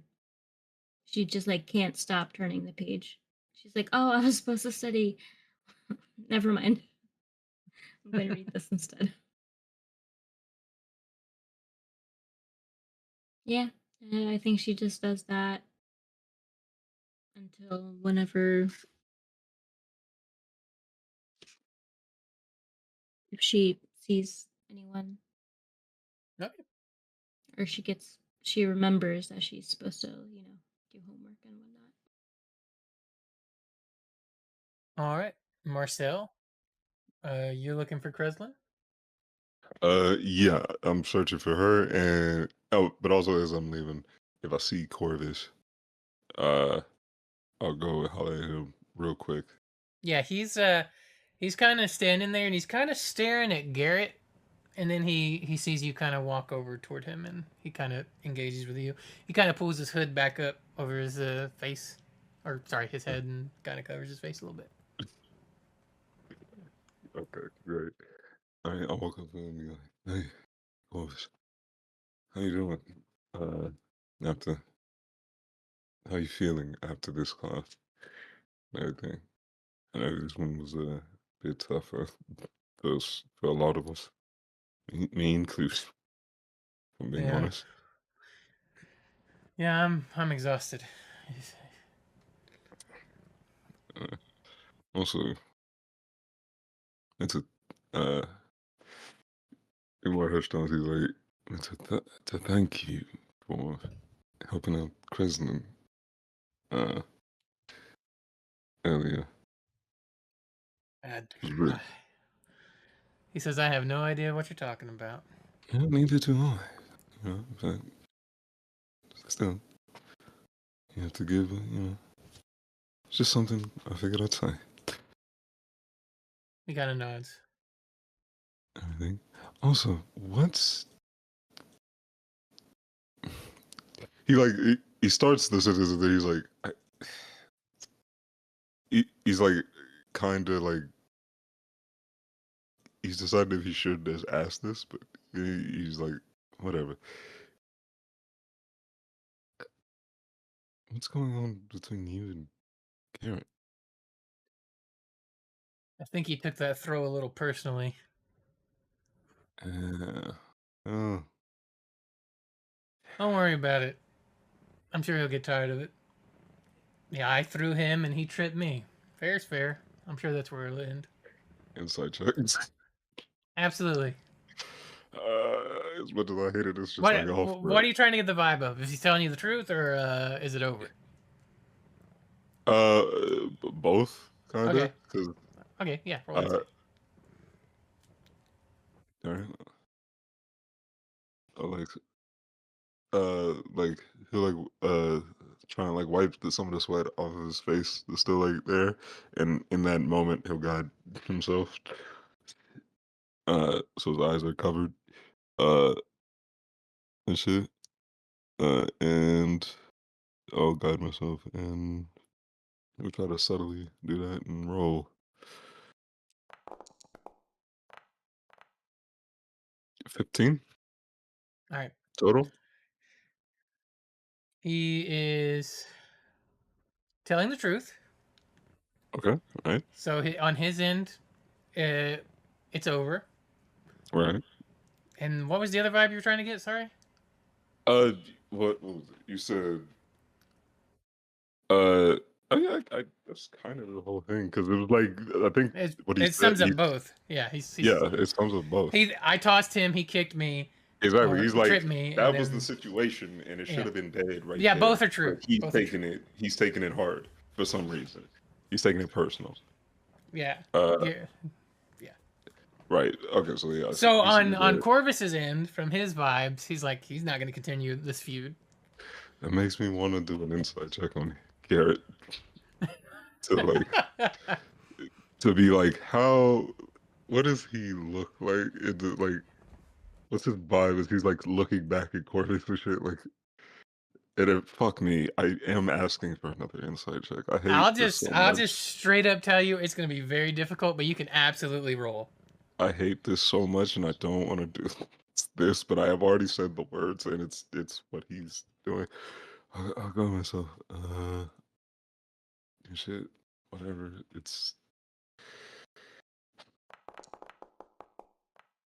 No, I don't know none. It's all good. Well, you do get a vibe. It's just he's calm, cool, and collected at the moment. That's the vibe. Okay, that's weirder. I mean, he's tired, but I mean, it's the general demeanor is, Yeah, cool. Calm, cool, and collected. All right, dope. All right. As I'm doing that, and I'm doing my flyby with Corvus, I'll be like, hey, in like a more hushed tone, like, me and Constance planning to head over to the library in a bit, work on our homework real fast, and then do a bit more research on some of the information that we had while we were there. If you wanted to come and join as well and help in that, if not, if you want to go do something else, that's fine. Kagu and Essie went to go get some lunch. If you wanted to join them in that and everything, I was just going to look for Krez and ask her to if she wanted to join us as well and everything. So I figured I'd come over and ask you as well. He looks at you and says, think I'm gonna go wash up first, but I'll meet you over there. And then he puts his hand up like a fist bump. All right. I fist bump back. Yeah. All right. Great. All right. I'll meet you over there. All right. And now I'm trying to find Krez as fast as possible. And now is where we're gonna end tonight's D&D session. Yep. Because that's a good stopping point, I feel like, right there. Thank you to my lovely players for joining us once again. It's been a blast. I'm sorry we started a little bit late because I had that McDonald's run, but we got a good game in, I feel like. We got a good 3.5 hours here. Let's get the general vibe of the room, guys. How you feeling? How you feel about this session? Any things you like? What do you not like? What would you like some more of? Let me know. I would like to hear. Totally open for discussion. I'm happy that the people that longed for a fight finally got something. Yeah. At least. Yep, I'm content. Got to scratch the itch. Yeah, Finally. for sure. Uh, Although rolling low was not necessarily the greatest, but you know, it's fine. Poor Kreslin. it's Poor Kreslin. That's It's- 0. it's zero. Oh, What- goodness. Because I have a happened? -1 in athletics, so I rolled a natural 1, and then with the -1, I got a freaking 0. Yeah, that's rough, buddy. And I was afraid it would be. I was like, the Crucible's gonna be real hard on the knot. And I knew that too, but I didn't think I would roll like that low. Because the thing You was, know? Okaskas was hitting, like, Yeah. after the first roll, Okaskas Phoenix- was hitting most of them bitches. Phenom was hitting pretty good there. Yeah. After my first natural 1, I just knew today was not going to be it for me. My rolls were just going to be horrible. But it's fine. It happens. Sometimes you roll good, sometimes you roll bad. To be fair, it was this specific class. Like, you were doing fine in our magical beast class. You were doing perfectly good. Like, you was fine. But the moment we stepped in the Crucible, I just knew. Even like I just knew. Man, strength is definitely not my strong suit. Yeah. Oh, that shit was funny. Once again, we appreciate the like items giving us advantage because that's the only reason we were able to do as much as we were with the fucking magical beast shit. Because it was like I looked through the whole shit of like all of our like rolls with advantage, and I shit you not, all of the first rolls were bad. All of them were shitty. Well, my reasoning for that is that it just makes sense. You're in a class dealing with a dangerous magical that could be a dangerous magical creature, right? It only makes sense that they're not going to put you in jeopardy. The hard shit's going to come in the Crucible because they want to forge you into somebody that can defend themselves and to be tough and strong and to be like when you're exhausted and then you still have to fucking fight even after the point of exhaustion. Like Barhold is an interesting character. And I can't wait for you guys to get to mess with him more. So yeah, that was my reasoning for like, there's items over there. They're gonna give them advantage because it just makes sense. So that's kind of my DM reasoning for that. If anybody's watching and wondering, like, man, Josh kind of made it easy on him. I didn't. I mean, I did, but it also at the same time, it just makes sense. Like, not everything has to be hard as fuck. Like, you know, like, we could have still rolled that with advantage. Like, to be honest, like the possibility of us failing still was still fairly high. Like for some of us, like in this instance, right? And shit. So it's like it's not. It just helped a bit, but it definitely didn't like give more to the or like take away from like how tough like it felt like trying to get close to the centaur or whatnot, but yeah, like I definitely agree with like I understood, but like Barthold or Varro was like going for it, and like that's kind of why, like when we were doing, like in the interim after like the endurance test, after like the running portion of the endurance test, right? Russell kind of he didn't like everybody else was, or like a lot of the rest of us was like drinking like water, going to the water skins and shit.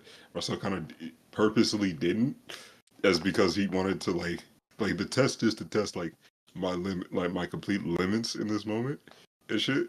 And so he's fully just being like, I want to know what like my limit is right now. Like, where do I like drop off? Where do I stop? Like, just pure, like without any sort of, just like if I didn't have any water, if I just had to go, if I had to run all this way, if I had to lift myself up and all that shit. And he was like, all right, let's test it here so I don't have to test it later in a dangerous environment. Because I'm definitely not doing that. So that's why he kind of took it. That's how he kind of took the situation and whatnot. Also, 100% Corvus was exactly right. We should have all went to go like take a bath or something first. I Like, immediately that was my immediate thought, but Bro, I was like, Corvus is me. Corvus is me in that I need that fucking shower after that. See, Kreslin was thinking that, but I was like, man, it's considered like free time, but it's still like sectioned off. I was like, I don't know if I could possibly go take a shower. So we put it off. we've already decided to go different places this year, so it's one of those ones where it's like it is what it is. We're going where we're going. Yeah, it's like we'll get to it. We'll get to that later. But it's just like I was like, yep, that's the smartest decision for sure. Also, to go back to Kreslin rolling low, it just fits your character though. Like it just fits so well. Like it was, Yeah, like the rolls are does bad. fit her but character. Man, it fits. Man, it fits. Like it. Man, you couldn't. does it suck? But yeah. I think all the roles today kind of push the story of our characters more. Like the whole me swinging at Essie and always missing and shit, and then Oh, bro, it's so him good. beating me in the fucking duel. It's all going well together. I like Yeah. that you and I both had natural 20s on the fighting stance. The fighting, Like, yeah. I think everyone else kind of had like ones that kind of probably matched for their fighting styles. Yeah, But me and Kagu both got the 20s.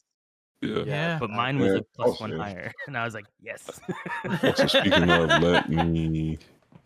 I forgot to take that off my list. But yeah, like I thought the roles were great for like Yeah. like telling the story and everything. Like Juan's 100% right. Like you're right. Like I didn't think about it, but you're 100% right. Like those roles really has given Like, you guys a tying it lot of along. character development. Also, I'm sorry, Bigfoot. I got carried away. Please continue with what you No, were saying. no, you're good. You're 100% good. No, I was just saying that. Okay, I had to get that. That like, yeah, I felt like Marcel kind of be in a middle of the pack situation, using the guidance to keep himself in, like, especially with the hand to hand shit, was very accurate to like how I was like building the character and shit. And it like all the roles for like the endurance and everything worked as well for that. For like that's exactly how I was like building the character. And also I loved watching just being like he's cheating, using guidance, he's cheating. I was like, not cheating. They never said we couldn't use everything at our disposal. They just said we had to run. Can I just say, if Essie keeps beating me, he might push my villain arc. Villain arc. Villain arc is gonna fucking commence. I liked having, and I'm glad. I think that you got it You just eventually. But whenever Marcel was trying to like re-encourage Corvus, but I wanted to not notice that and also walk by saying like, I think I could have done it. It'd have been easy. Yeah. Honestly, I didn't want it it to feel like I was saying it perfectly because of matches- Corvus. I just wanted one of those moments. No, I loved it. I think it might be one of my. So here's the thing I'm gonna bring up. What's your favorite moment from tonight's session? Like, cause that might be. I have a couple that are just. I have two that are like my favorite, but like You guys tell me. Like, what's your favorite moment from tonight's game session, guys? Like, let me know. I want to know. So mine was like, well, first of all, like I said, like me swinging at Essie and stuff, and just Mhm. missing, and then the rolls just played a big part in the sparring session to where mine was just the spar, to be honest, Yeah. and just how it all led up to that. And I'm kind of glad that you got up and said, "Well, I'm still ready to go," and I was like, "Here's my chance." Well, he went through that, and I was like, I'm gonna roll a Constitution like saving throw to myself and see what I get. And I got an 18. I was like, you know what? I think I'm still good. I So didn't was hear like- no bell. Let's go. Yeah. No, I like the sparring, but I think I like the both getting natural 20s, and then like everyone else's fighting stance that we all first time we get into fighting stances there. Mhm. I thought was a fun moment. Just kind of fit with all the way the characters kind of seem. Bro, picture this. Couple years from now, Essie, Kagu, in a world-ending fight against some unnatural enemy, both rolled natural 20s back to back in the fucking stance, just to take it on, bro. It's gonna come back. I know it is. I can't wait. I know it's gonna happen. And just to keep Essie on his toes, I take a swing at him first. Just like old Very times. Bro, I got chills just thinking about it. I need to double check how much damage you did to him. How about you, Paula? Do you have for Kreslin or for anything that happened tonight? Do you have a favorite moment, like from tonight's session? The second class, the physical, Like self-defense and the self-defense self-defense class. Mostly because, like, I even would say having her, like, me rolling a 0, even though it sucks for me, it fits Kreslin so well. Kreslin being so, like, when we were learning the second stances and she just freezes and it just fits her so well. I can't explain it. It was, I think that was my favorite. Because it wasn't necessarily me having to do anything. The roles showed, like they proved, like what she was doing, what she was going through. Yeah. Mhm. Yeah. Because her roll, if she were to roll like a natural 20 during that class, it doesn't make sense. Like, I don't even know how I would play that with like a 8 strength. How would I play that? Cast muscles on herself. Here's the thing though, and I'll say this because people at home or whoever might be listening to this might want this piece of advice. It's a piece of advice. If you think your character should fail a roll, you don't have to roll. You can just say, Josh, I think this character just does not have it. I think they fail. And you don't have to roll. That's totally fine. Like, you can, it's fine with me. It's always going to be up to the DM. Ultimately, that makes the call on that. But if you feel like your character should not or would not or be capable of doing that roll, you don't have to roll. You just say, I feel like my character just would fail. And they can fail. I would say you can intentionally fail, because I think it just makes sense from a storytelling perspective. Nobody knows your characters better than you do. Like, I don't know Kreslin the way Paula knows Kreslin. I don't know Kagu the way Juan does, or Essie the way Aaron does, or Okasis like Phenom, and Bigfoot knowing Marcel. Like, if you thought a character should fail and you don't want to leave it up to fate, it just makes fucking sense, then they fail. I think that's totally okay in a game of dice, you know? So that's some advice out there for a DM that thinks it all comes down to dice rolls. Doesn't have to. If a player thinks their character wouldn't be able to do a thing, they don't have to. They could fail. You know? Well, Kagu knows that he could beat Essie. Can he just beat him? That is a dice roll. Darn it. Because it's a thing, right? Like, there was a video that I think somebody did and I watched that it's like, oh, I had a thought and it's disappearing. It's like, why set a DC so high that a character can't hit it anyway? If they can't hit that DC, why don't you just tell them that it's impossible to do to begin? Why even make them roll a dice, right? A dice should be like a determining factor in if they're able to do it, or glean a piece of information from it, right? So if something is impossible, you just tell a player it's impossible. There's no need to roll. It's impossible to do. You know, I think it was maybe a Matt Colville video I saw in running the game on that, or somewhere in there. Like, you know, you don't need to make everybody roll for everything. Some things are impossible, and they should be, because that's life, right? So, sorry, I'm getting super into let's give DM advice right now. It's why I enjoy these little after we play chats. But Phenom, I'm gonna call out Phenom. Do you have a favorite moment from tonight's game, Phenom? Sorry, what? His Oh, pizza Phenom. eating. Pizza eating again? Do you have a favorite moment Yeah. from tonight's game, brother? Well, not really for me, but like I said, I'm happy that the others finally got to fight. I got you. I'm still in the position of where I kind of want to engage more, but it would not make sense for the character. Yeah, So I got you. I'm like, it was a little bit laid back episode today. That's and fair. During the creature examination, I'll call it. That's when I'm like, okay, he would just stand back and watch everything. So I decided to make pizza, and then just as I got it here, you were like, hey, no, you say something. I'm like, oh shit, no. That's totally cool, man. And we're gonna get to some other things for the other characters Yeah, as no, well. like I'm not a rush or anything. Yeah, no. I just want to reassure for any viewers that are might be watching, like we're gonna get, Yeah. there's gonna be more combat. All that stuff is coming. The first day of school is in the books, right? So things will be happening a little bit quicker now that everybody is kind of finding their characters and finding their dice rolls, kind of hitting them where they want to be. And there will be some other classes. There's going to be a Bloodlines class that has to come up. That is not. I don't think that would be a first day class anyway. I feel like that'd be a little bit of an advanced class. So.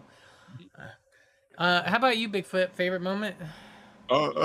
Favorite moment? There was a lot of fun shit we did in this episode, but I think favorite moment was 100%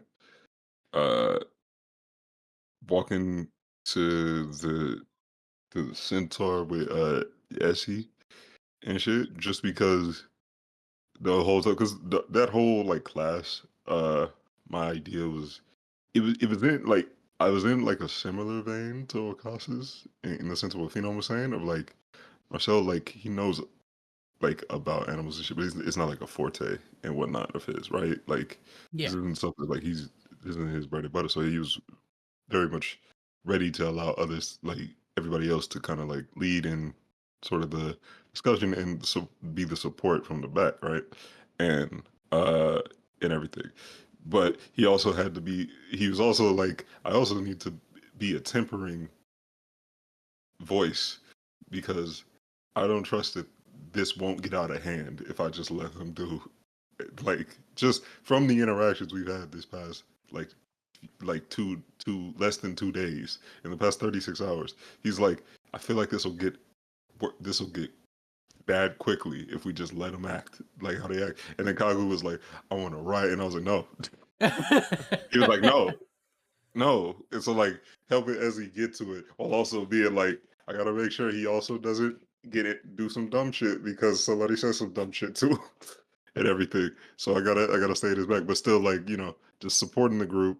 I thought that was really fun. Of just like that whole time is Ezzy doing like all the work. It's just Marcel's in the back, like right behind him, like just supporting and shit. Just like the way I envisioned it was like he's got like one hand on like Ezzy's shell as like we're slowly inching forward, quietly humming the same, like harmonizing the same note towards thinking it. I was just like, this is a really cool little scene right here. And I liked thought it was fun and everything. All right, cool. I'll give you my favorite moments. One is the moment that Aaron mentioned earlier, where SC's talking about, I think I could write it, and Marcel and Corvus are talking, and obviously Corvus overhears it. I love that moment because that is Aaron feeding me delicious drama that I can feed into my the character I'm playing right at that moment, right? That Corvus character. And then The next would be the whisper I sent to Bigfoot. I think that tells a lot about Corvus, but it is for Bigfoot's eyes only, unless he chooses to share it. That's totally up to him. But I think that moment, even though it's private and it's just between Bigfoot and I for now, for the almost, except that kind of got mentioned there a little bit toward the end. You got mentioned a little bit, but not like seriously. Yeah. And I think that says a lot about that NPC, and I think it says a lot about Bigfoot's character, Marcel, and that character's kind of growing friendship as well, that he saw it. So those were my favorite moments. I think that's where we're gonna end tonight's recording, unless does anybody have anything they want to add on for the recording here, guys? Because we haven't stopped recording. I always like our little post discussions to leave it on.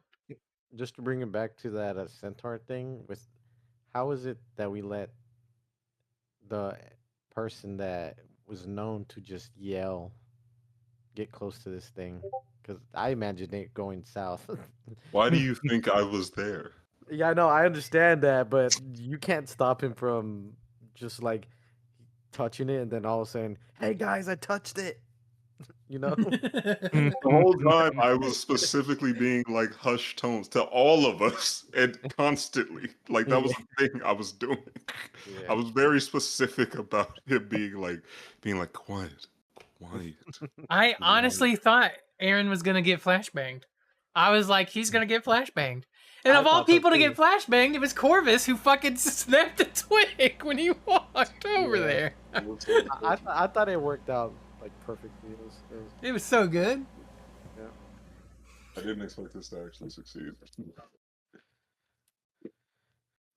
All right. All right, guys, that's gonna do it for the recording. Thank you to all my lovely players for playing.